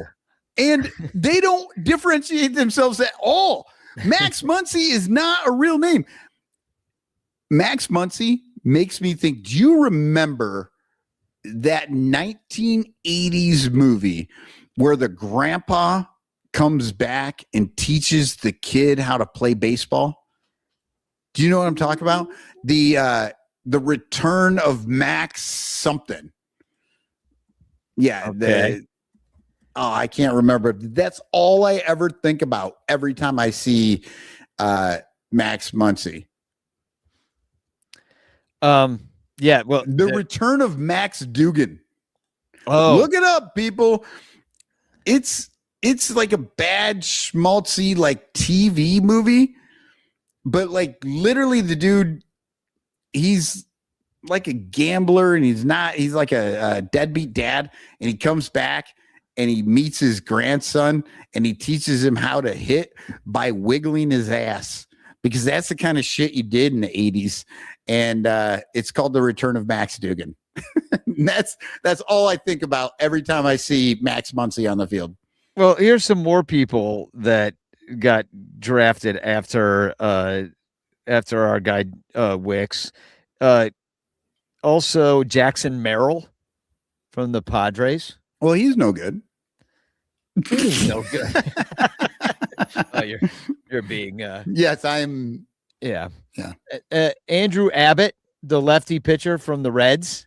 I'm looking at just names that are. It's not fair to call him a lefty pitcher when he only has one arm. No, that's Jim Abbott. Oh, my bad. Different Abbott. My bad.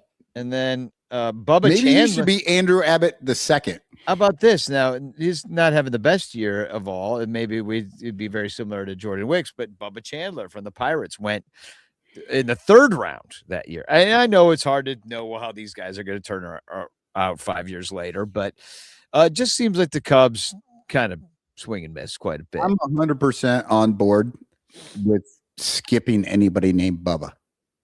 I don't care what the fucking context is. If his name's Bubba, just fucking no. How about if his real name's Bubba? And it's not just a nickname. And you know who else you pass on? Booger. A person named Booger. You pass on that fucker as well. Unless they're an announcer, then you love them. They're a beloved big teddy bear that loves shoes. Yeah. Here's the last thing. And I know I'm doorknobbing this bullshit with the blows, but I did want to point out how bad Jordan Wicks has been. He's given up 1 home run. He's given up 11 runs.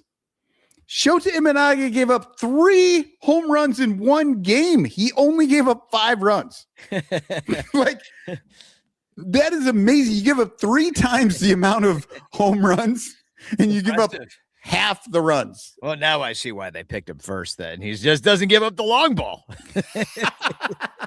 Yeah, he's a ground ball specialist. Exactly. Right through the hole. Yeah, and then of course the obligatory blows goes to Craig Counsell, rat face. You fucking suck. It could go to a few guys, but I'm giving it to rat face because Hobie Milner is actually on the list of guys it could go to, but I'm not giving it to Hobie because Hobie's fucking kicking ass. It's not his fault. He has pitched 26 times in the first 60 games of this season. That's a little too much. Yeah, well, it was pretty amazing that Eric Wheeler, when we talked to him, was like, "Oh, is he using them every day?" Like he remembered how his old rubberman Hobie. So being that it is the 150th year since the Chicago Cubs came into the existence as the Chicago White Stockings, we're just going to have a nice little brief 150 years ago segment. This is a celebration of our favorite team. 150 years ago. Don't you feel like you joined a cult after you see that? Yeah. You remember when we were talking about the lonely young man epidemic? Yeah, there he is. That guy needs to take his shirt off. That's the fucking commercial for that. Yeah, that guy needs to take his shirt off and wave it around and be with other men. So and do the grapevine with Pete Hegseth. Did you see that? Oh, fuck. Pete Hegseth. I'm like, I've done that grapevine before. Do you know when? Jazz class at musical theater school. The only grapevine I know is, when they're like, when I was wrestling, they're like, yeah, you're shitty on your feet. Do the grapevine back and forth for an hour so that you don't trip over yourself anymore.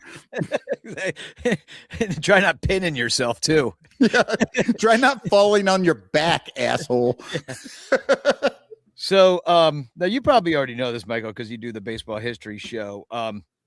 But there was a team called the Philadelphia A's that have nothing to do with the Athletics that are coming to town. It's a different team. In fact, the team, the city of Philadelphia, they just kept using that name for a while. It was a great name. The original went away, and then a different organization popped up, and they're like, you know what's awesome? Athletics. We're going with it. And now they can't find a place to be. They're in and West Sacramento. The other thing they can't do is copyright the word athletics. Yeah, exactly. Well, this is from a guy who wrote a musical called The Game, too. Like, they're talking about something that you can't copyright. Yeah, maybe you might want to think about that before you actually release it to the world. Maybe it's the peanut game, the popcorn game, there's the pajama game. That's the old Broadway musical. I like the pajama game, and baseball players are known for basically wearing pajamas on airplanes. Yeah. So before there were airplanes in 1876, though, the Cubs, or the White Stockings, they beat those Philadelphia A's that are not the same as the A's that are coming to town 18-10 right here in Chicago. And eventually I'm going to go into like where the Cubs or the White Stockings played their games back in 1876. But this happened in Chicago, 18-10 or 18-10 victory. And the Philadelphia A's were actually kicked out of the league that year. They weren't the only team. And the reason why, because they would not take a West Coast road trip at the end of the year. They wouldn't get on the train, and they wouldn't come to Chicago probably because they got their asses beat and 18-10 on June 1st, 1876. Danny, do you know more of that story? I need you to take a moment. Tell the people what the West Coast road trip was. Oh, that's coming to Chicago. Yeah, no, that's coming to Chicago pretty much. That is Chicago, St. Louis. It was Chicago, St. Louis, and I think Louisville. Maybe that's the West Coast. Yeah. Yeah. The coast apparently referred to the Mississippi River. Like, I don't know what the fuck. But yeah, they were in so the Cubs were in the Western Division, or the White Stockings were in the Western Division. And this goes into like the Negro Leagues as well. They had the East-West game. All the West teams were along the Mississippi. They were the Midwest. Right. Yeah, but no yeah, so the West Coast swing that they didn't want, they're like, we'll go to New York and play the three teams there. We'll go to Baltimore. We'll go to all these places that are like 20 minutes away from us, but we're not going all the way to Chicago or Detroit. Yeah, like, we'll go play the Hartford Dark Blues, but we're not playing those White Stockings. Hartford Dark Blues, because back then, man, they had great names. The most unimaginative fucking people that you've ever imagined. It's all about socks, baby. The White Stockings, the Dark Blues. Yeah. The Athletics. The Athletics, amazingly, is one of the more like inventive names of the time. Yeah, it is. Like, well, what are you? Well, we're athletic. Oh, there you go. Jesus. Oh, well, hoy. I'm going to cheer for you because you seem so much better than those people wearing the white socks over there, or the blue socks, or the red socks, or the green socks, the gray socks. Like, if you blink, name the socks. I'm cheering for the Athletics. It's because they're wearing athletic supporters. They invented it, but right, they invented it. And those very Athletics are coming to Wrigley Field starting tomorrow. They're pretty much in the same boat as the Cubs have been. They're 3-7 in their last 10, just like us. They were 13-17 in May, just like us. They have a negative 34 run differential, which is not like us. We have a plus. I think we have a plus 31. Yeah, run differential. So we are better than them on paper. There are people out there who tell you that we're twice as good as them. Oh, well, double. They were in first place at the beginning of, I think of as maybe as recently as last week or the week before they were in first place, but that has. Are we talking about the Athletics, or are we talking about the Cubs? The Athletics. Both teams, but also the Cubs, were in first place, and they are currently both not in first place.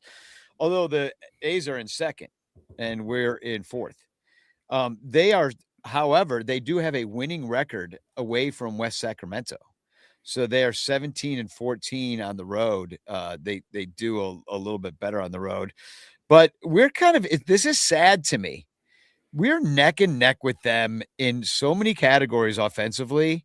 And this is the A's we're talking about, right? I mean, nobody was picking them like they're picking the Cubs. And So we are neck and neck with them in OPS. We're 9th and 10th. We're 13th and 15th in homers. And by the way, these are real numbers. These are not expected stats.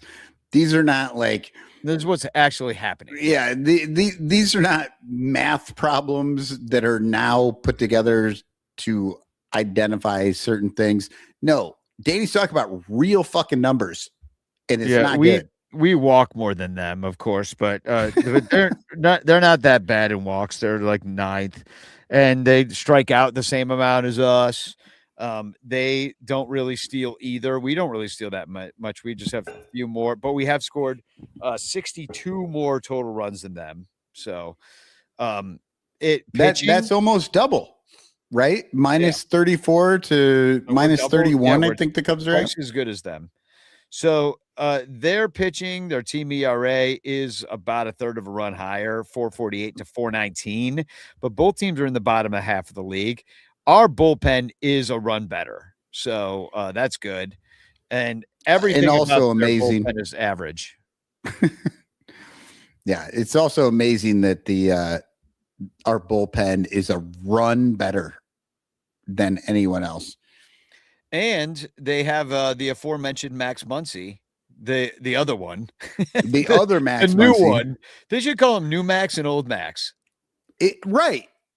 One of them should have O Muncy and one should have N Muncy, and it should be for Old Muncy and New Muncy. And they're both in California, so just to make it even more confusing, although they're about a third of the teams are in California. Our old friend Mark Leiter Jr. is on this team. Speaking of juniors, even though nobody knows his dad, they only know nobody's ever uncle. Met Mark Leiter. Yeah, they only know Al. Anyway, so right. And that's his uncle, right? Mark Leiter Sr. is like, I fucking hate the world. He's one of these dudes on the internet saying how lonely he is because he's like, my brother is the only one anybody ever talks about. My brother, my son. He needs to take his tarp off, and then he'll be fine. Maybe he needs to dig his head into the couch and put his crack out there and rally a team to win. Well, hopefully our team, because he's rooting for the other team now. They both the Cubs and A's have committed fewer errors than league average. But in fact, the A's are 4th best in not committing errors. But they are under league average the defensive efficiency ratios, and the Cubs are the 4th best. So it shows what errors know. And but they do throw out more runners than we do. Yeah, 25% to our 21%, which is just under league average. So yeah. No, Artie has a great comment over here. Max Classic. There you go. That's the original. That's the Dodgers one, right? We can have a new Max and a Max Classic. And then so tomorrow night, it is June 2nd. It's everybody's birthday, by the way, tomorrow. It's my niece Kiara. It is Chad Smeets. It is Evan Altman's birthday, and it is Coach Darrell's birthday. So there's 4 big birthdays tomorrow. Hopefully I'll see a couple of those guys in the bleachers tomorrow. I'm going to pick myself up a bleacher ticket and go watch a ball game. You know what? That's awesome. I also, since you're doing shout outs right now, I'm going to shout out my nephew who has been living in my garage. There's actually an apartment there. It's not just the garage, but he's been living out there for a couple of years. He just graduated from college. So awesome. But even more impressive, got a job offer this week. He will be heading north to Wisconsin. There's no way he is ever going to see this or hear this because he gives a shit about baseball. But I did want to give, a shout out to my nephew for honestly just kicking ass in school and getting a fucking job. Yeah. At 22. He graduated on fucking Sunday. And last Sunday. So it's been 8 days. And this dude has a job and is moving to another state to fucking be an adult. That's awesome. And on the flip side of you that, don't see him with his tarp off. Yeah, absolutely. He doesn't have to take his tarp off because he's got friends, he's got a job, he's got an education. You want to fucking be like awesome? Be like my nephew Bailey and fucking go out there and just kick ass and get a job and do all the good things. Are you telling the ranters to get jobs? You know that this is not. Yeah, no. Yeah. They don't need jobs. They're incapable of doing things. And that's a lot of bullshit, especially since I spent 10 years without a fucking job. All I was doing was this job, like this show. But I did also want to say at the exact same time that my nephew got his first job and graduated, my sister she's a few years older than me. She's got her dream job and she will be starting tomorrow. And that is awesome. She may actually see this because sometimes she watches or listens, but it's amazing. Like the two of them together, it's like maybe the greatest mother-son weekend of all time, that they both got jobs and they're both like getting these great things happening this weekend. And I just want to say great job to both of them. I'm so excited for both of them. And I'm just here shouting out people who just got born. They didn't even do it. Like their moms did it. And like they didn't do anything. And I'm just like, hey, you got born this day. To be fair, everyone got born. They got born. Who didn't get born? Some people. It seems like they didn't get born. Who didn't get born? Yeah. So I'll tell you another guy that got born. Gage Jump.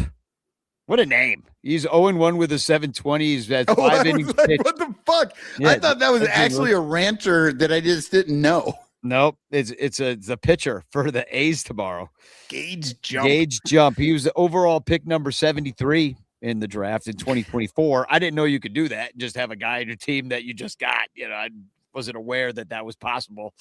Do you think he changed his name once he got to be a baseball player? I don't think so. Gage Jump. I just think they just name people cool shit sometimes.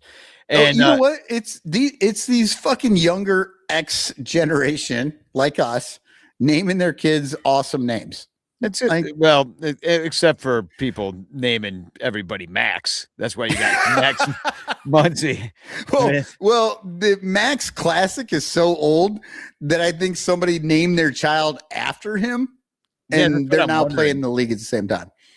So then Jamison Tyone is going to go for the Cubbies, and he's got a 5.37 ERA. That's not good. So Gage Jump is a lefty, so you're going to see that like maybe righty-ish lineup with like PCA batting second. And then lefty Jeffrey Springs.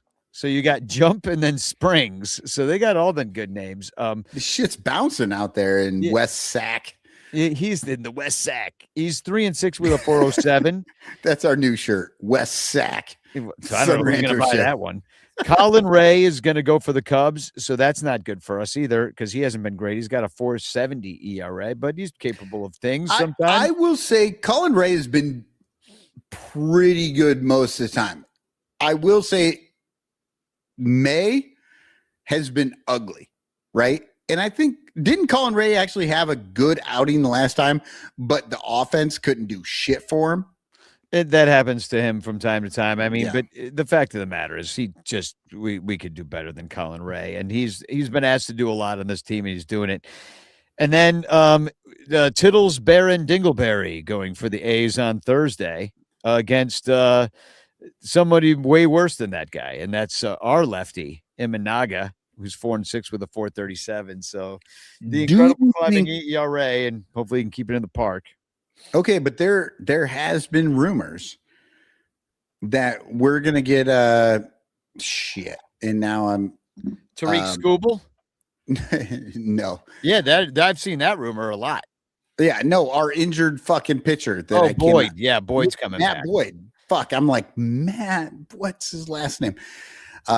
This is what happens late in the show after I've had 4 beers. I know it. As a non-drinker, I'm just like, got to wrap it up. Michael's starting to go. Damn it. You get that look in your eye. You're like, hold on a second. Let me just talk about something that I had an idea for 7 years ago. Exactly. Oh, God, Yeah, here we my go. bad. But Matt Boyd is supposed to be coming back. So do we think maybe we get a pushback on Imanaga? Maybe a day? No, No. he's already announced. I mean, he's already announced they wouldn't do it at this point. They wouldn't do it to him. They'd TBD it, and then we'd be guessing. But maybe we see him this weekend. I saw that he is in rehab. Maybe, So let's see how he bounces back from starting. well, I heard he was getting called up like tomorrow. I just don't know why you would call him up. If like, why do you burn a fucking spot on your 26 man for a pitcher that won't pitch for another like 4 or 5 days? That's why I was wondering if maybe he was going to get in.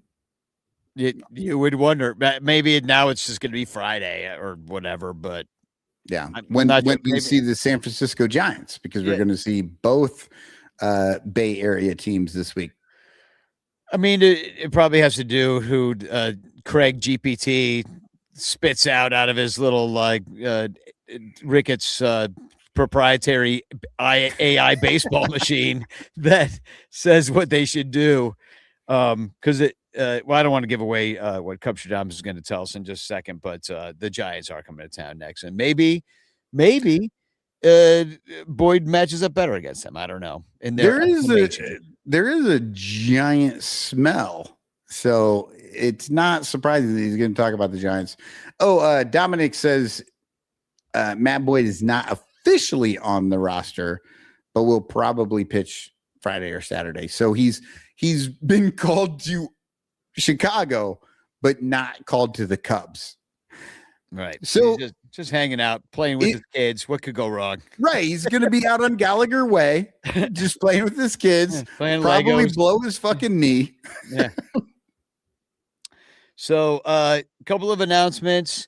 I just want to thank everybody for who's donated to the game so far. The musical that I'm producing, we're super close in booking a theater right now, which I'm super excited about. It's going to cost everything that's been donated and then some. So if you got extra couple of bucks, this is going to be an ongoing campaign. And in addition to it, this campaign, we're going to do John Baker Day online this year on July 30th, which is a Thursday night. John's going to come by. So is his brother, Will. And one of the things I need to get money for is to pay John's brother to do the orchestration. John's brother's been helping me this whole time for free. I write him, I send him the trombone parts. I write it, and I'm like, is this possible to do on an actual trombone? Because the keyboard can do things trombones can't. Right. And so he lets me know this is going to take 2 trombones to be able to do this. And I said, okay, I understand.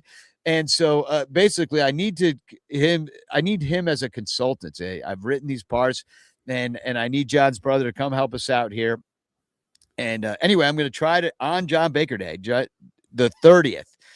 We're going to be trying to raise money to pay Will to do that, So it's a very specific fundraising event. And I'm going to look into doing a like a hat or something. It's the 10-year anniversary. So I think we should do something kind of special for it. It's a 10-year anniversary of John Baker Day. I think we should do some sort of kind of special fundraising. So and you're talking July 30th? July 30th. Thursday, July 30th. Thursday. Why are we doing Thursday? That seems, because we always do Thursday. Well, it's online. I get it, but I was like, we could do August 1st. We could do a 24-hour fucking. No, we can't. No, no. We're doing July 30th because it's already booked. It's already. No, it's already like there's no way in hell we're doing 24 hours. No. And well, I do have some ideas in that realm of doing like an all-night thing, but I didn't want to step on Brett Taylor's thing because he goes 24 hours in his blogathon at that exact same time over the trade, because that's a trade deadline. So maybe we should go on his bullshit when he's doing his, and we'll talk about. I do. This. I always do. I get there in the middle of the night and start talking to Brett Taylor. That's not on internet though. That's online. That's just typing. So anyway, we're going to do that. I'm looking for, if you have any memorabilia that you'd be wishing to maybe get rid of and donate, that I could use to do a raffle. If Crawley's going to be helping out with like razzes and raffles. So that's one of the ways we're going to try to raise money that night. So but if you have anything you could donate, a piece of memorabilia that you could think might be worth even a little bit of money or would be just fun to give away, because it's just a goofy prize, then please contact me, sunranto@gmail.com. If anybody's interested in bidding, I will come to your house and do the tarps off. I will stand outside your house. We're trying to raise money for here. 3 hours, just swinging my shirt over my head. And if you throw me a ball, I'll throw it back to you left-handed. It'll probably hit you because you're a Cubs fan. Exactly. That's how that works. I'm sharing a link in the chat, and that is because the Lost Boys are actually on this month, on June 27th. There's a bunch of numbers and letters in it too, but if you look this up, or if you want to go, it's on June 27th, the same day I'm singing the national anthem with my sister at South Bend Cubs. That very same day, the Lost Boys, the White Sox are throwing Lost Boys night. So any tickets that are purchased through the link that I just shared are going to be with the Lost Boys, and the proceeds of that are going to the Lost Boys. So if you'd like to go to that and go hang out with those guys, that is the night to do it. June 27th. Levante and the crew, you buy your tickets through that link and you can hang out with them, and the proceeds go to them. July 18th, Crawley's birthday, Bleacher Barbecue. Be there, be square. If the Cubs keep losing, those tickets will be affordable. And September 19th in Cincinnati. Just keep that date on your calendar, because we're gonna go. Oh God. Do you smell that? Oh. I drink tequila when I'm in Jalisco. My favorite lube is Crisco. After West Sacramento, this homestand crescendos with 3 rainouts with San Francisco. I'm singing in the rain, just singing in the rain.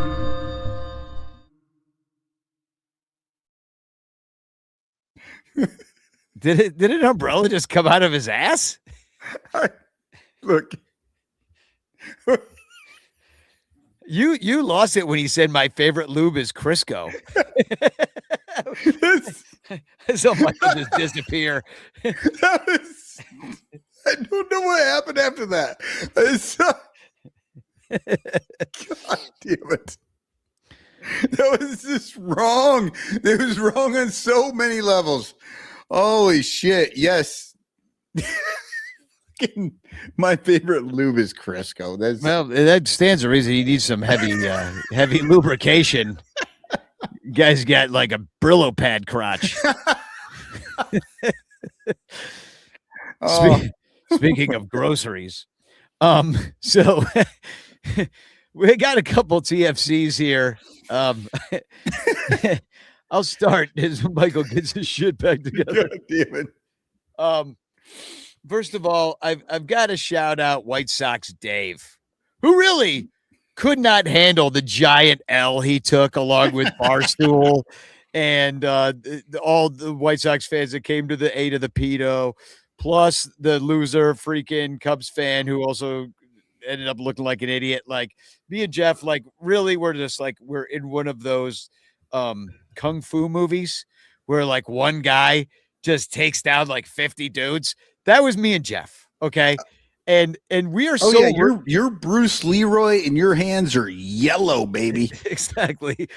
And we are so rent free in all these guys' heads right now. It's insane. Like, and of course, every single thing that they say about me and Jeff is completely homophobic, but I really did love this. Happy Pride Month. Exactly. But I did enjoy this one that somebody did. Like, they're taking time. They're taking time. I love it. We're the Anonymously gay superheroes. Is that what they're called? And not Yes, anonymously. What were they? Ambiguously. Ambiguously gay superheroes. Yes, that And, is amazing.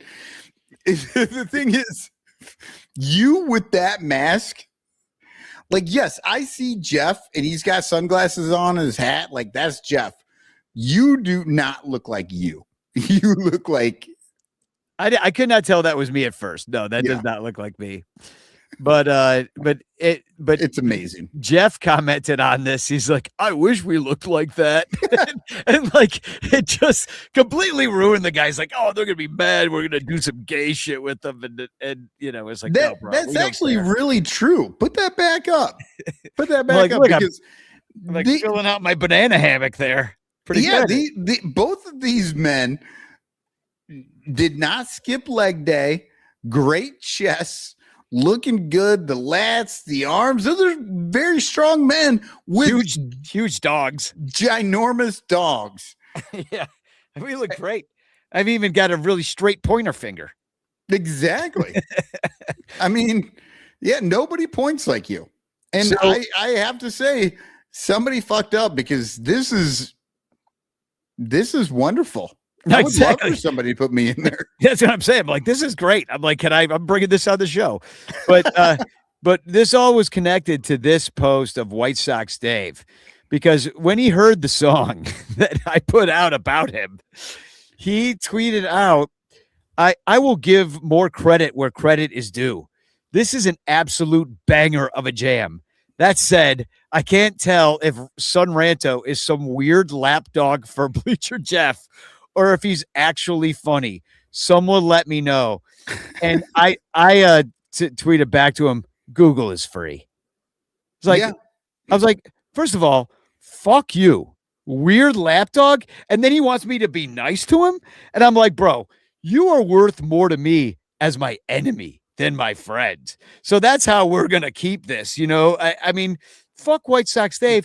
And then I get sent to me this, we've ruined White Sox Dave's life because he's, you know, because this is the next day, right? So he's coming out, he's like trying to relitigate it, trying to get me mad, trying to get it all like to be brought back up. So maybe he can somehow end up not losing the battle. Right. And you're standing there pointing at him.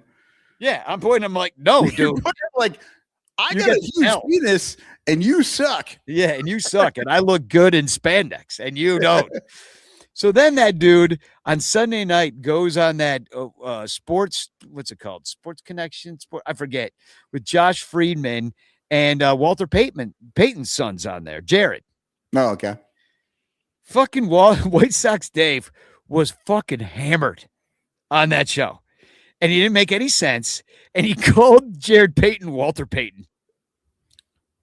Oh my! And I was like, it's like, dude, me and Jeff have sent White Sox Dave down a wayward spiral that I can't wait to see where it ends up. Like, I don't know. Like, I might actually, if this dude ends up dead, I might have to end up taking some personal responsibility for sending him down this path by destroying him so much that he's going drunk on shows with Walter Payton's son and calling him his dead father's name. Yeah, that's insane. Yeah. Because everybody knows that you can be like me and just get drunk during the show while you're talking about the team you like versus, I don't know, just misnaming people for no reason. Just a terrible showing from that guy. I don't know. I hope he gets the help he needs. Do you have one? Yes, I do. I love this one. Found this on Reddit. This has, well, let's just see if you know who we're talking about. This dude writes, this is Hold My Diamond Hand. Who am I?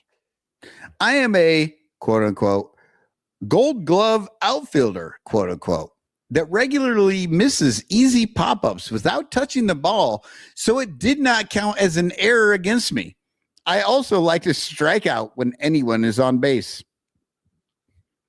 And then Wub Z50, I guess, says, you are someone who does not like Ian Happ, LLL. And Direct Giraffe says, and has never played the game.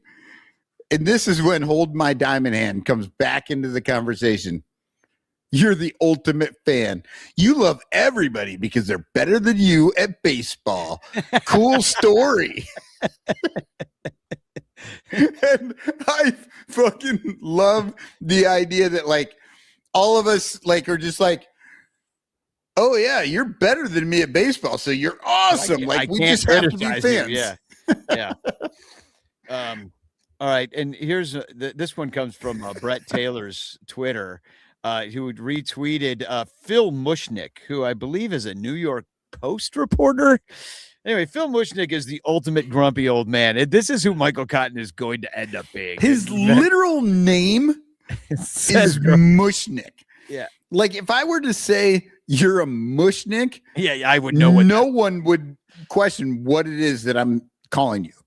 So, Phil Mushnick's, and I really should go back and if you don't know the incident, maybe you'll know what it's about when I finish Phil Mushnick's headline, who said, pitchers' crotch chopping antics are exactly the vulgarities Rob Manfred has courted. Brett Taylor just said, okay. Yeah. No, and the reason Brett said okay is because just like me, you start when you're reading that like, oh, this is just an old man who's just fucking annoyed, whatever. But then he says Rob Manfred is courted, and you're like, wait, he's against Rob? So am I. I'm against Rob Manfred. But what? And then you get really confused as to where you should be with Phil Mushnick. Yeah, well, exactly. Because I'm like, am I going to have to take the side of Rob Manfred when I read this article? Exactly. Because I don't think I like you, Phil Mushnick, for making me think these things. I think Phil Mushnick happens to be like an amazing writer. And he's just like, watch this. Hold my beer. I'm going to fuck with everybody. People are going to be angry about the crotch shopping antics, but they're also going to be angry that I don't like Rob Manfred, or they're going to think crotch. I can't even say the fucking words. Crotch chopping antics are good, but they also hate Rob Manfred. That's an amazing bit of writing. Put it in the Louvre. Put it in Cooperstown. Yeah. This guy probably has amazing. a fucking HOF vote too. You know what I mean? That's who we're dealing with, people. All right. So do you have another one? No, I don't. That was I blew my load on that amazing app situation there. That was too good. All right. Well, we're going to give away a chance postcard. Oh, and Artie says, like the DX sucker from the 99s. Yes, exactly. That is what he did. He did the crotch chop. Yeah, the yeah. X from DX. He got suspended too. And then people were like, well, PCA didn't get suspended. And that guy crotch chopped. I mean, I guess. The kid was like 6 years old, and his dad thought it was funny when he would do the DX crotch chop. And so then he did it when he was 28 in a baseball game. I thought it was hilarious, but it probably was inappropriate. It's all inappropriate. I know. Who gives a shit? Like, I don't know. My child was watching. Now he's going to crotch chop. Right. That's what it's all about. Rob Manfred is courted. Next thing we know, it's going to be WWE fans like, why is he crotch chopping? He must have seen that pitcher do it 20 years ago. Exactly. This is unacceptable except to Phil Mushnick. Yeah. So hashtag chance in the chat. It's your last chance to win the chance. Want to thank our sponsors, Penguin Imprints, Fanarchy, all of our Patreon supporters. Patreon.com/BleacherBunch is where you help us pay for tickets and beer. And Michael, when are you going to come in and cash in some tickets and beer? I don't know, man. I went to one game this year and I cashed in a little bit. Got to sit in right field. God, it was fucking wonderful. Sucks. Hashtag chance in the chat. Are we good? Are we gonna do this? All right, we're gonna. Are we gonna do this? Are we? We're gonna do this. Are we gonna roll the thing? We We're can gonna spin roll the thing. and I'm spinning. Would you like me to come up Who's with that some long other one? bullshit that'll? It's Cub Druggist. His name is so long it takes up my whole screen. Oh, in the winter again. This guy just does nothing but win. He should be crotch chopping right now. It's Mr. Artie Boucher. Congratulations. And as I said, I only am. I have 2 to send now. Everything else is sent. So if you didn't get yours, don't blame me. Blame Dominic Galoro. Artie, you just won on June 1st. Let's see when you get that one.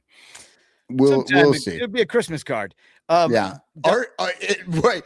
Artie will be crotch chopping Santa when he gets that one. Is that legal? Fanarchy. Fanarchy is an app you should download. Penguin Imprints is a imprint company that you should frequent. Go to their website. You get all sorts of money off with code Bleacher Bunch. And hey, I just thank everybody for showing up tonight. It's a Monday. It's an off day. We really have to have a good homestand here. How about like a little 5-1 action at least? And or sweep the thing. Let's start another 10 games streak and erase that other 10-game losing streak. Right. Yeah, that's the thing. It's been so frustrating that the team was actually playing so good and then this all fell apart. It really did. Now, I will say we were talking about the fact that they were beating the Reds in extra innings by 1 run every fucking game. Like, you knew something was coming. I just didn't know it was going to be that bad. Yeah, exactly. I mean, a 500. Well, listen, we would have freaked out if it was just a 500 stretch. So, might as well be a 10-game losing streak, except you end up in 4th place. Well, ultimately, we were a 500 team. Do you remember at the beginning of the season? We were 500. Win 1, lose 1, win 1, lose 1, win 2, lose 2. Like, we just did that all the way up to that first 10-game win streak. And then we lost 3 and we did another 10-game win streak. Imagine if we didn't have that. Yeah. We would be the Reds right now. Oh, we'd be worse than the Reds. Yeah. It was wild. And I'm really happy that they did well during that stretch. And they were actually kicking ass. Like, it felt like the guys felt good about each other but then, I mean, just ultimately your pitching catches up to you. And unfortunately, or unless you like these shows, our next show is going to be a Monday. It's going to be next Monday. That's the next Cubs off day. It's got night games on Thursday.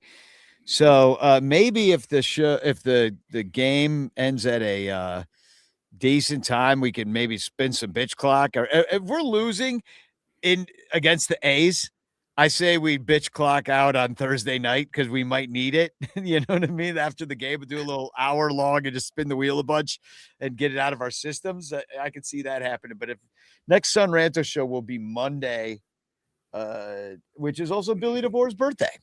So nice. Maybe we can have him. We'll call him up.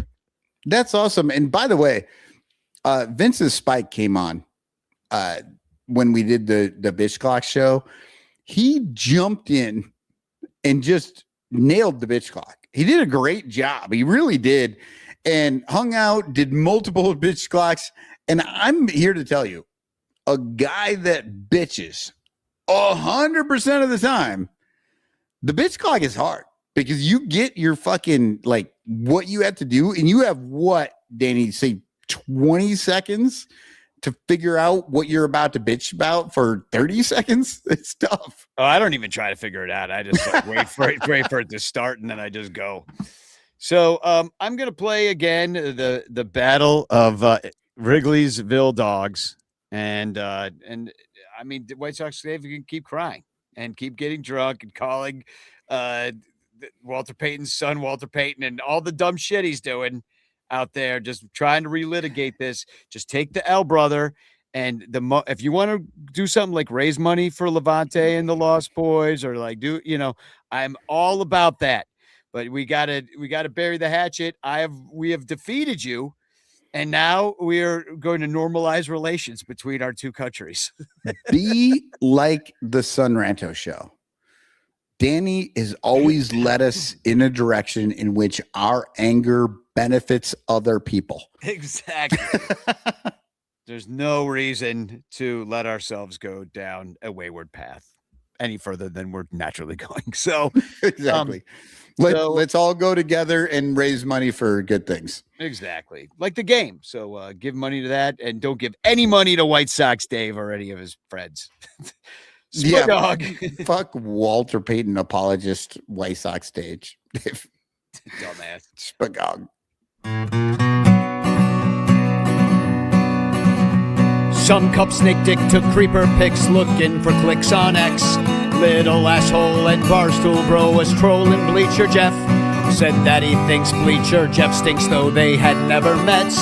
Fans of the Sox who Jeff had blocked said things they'd soon regret. Cause White Sox Dave came to the aid of some random Twitter guy who had challenged Bleacher Jeff to a hot dog stand fight. Minutes later, everybody got a big surprise when it turned out Jeff's opponent's a convicted pedophile.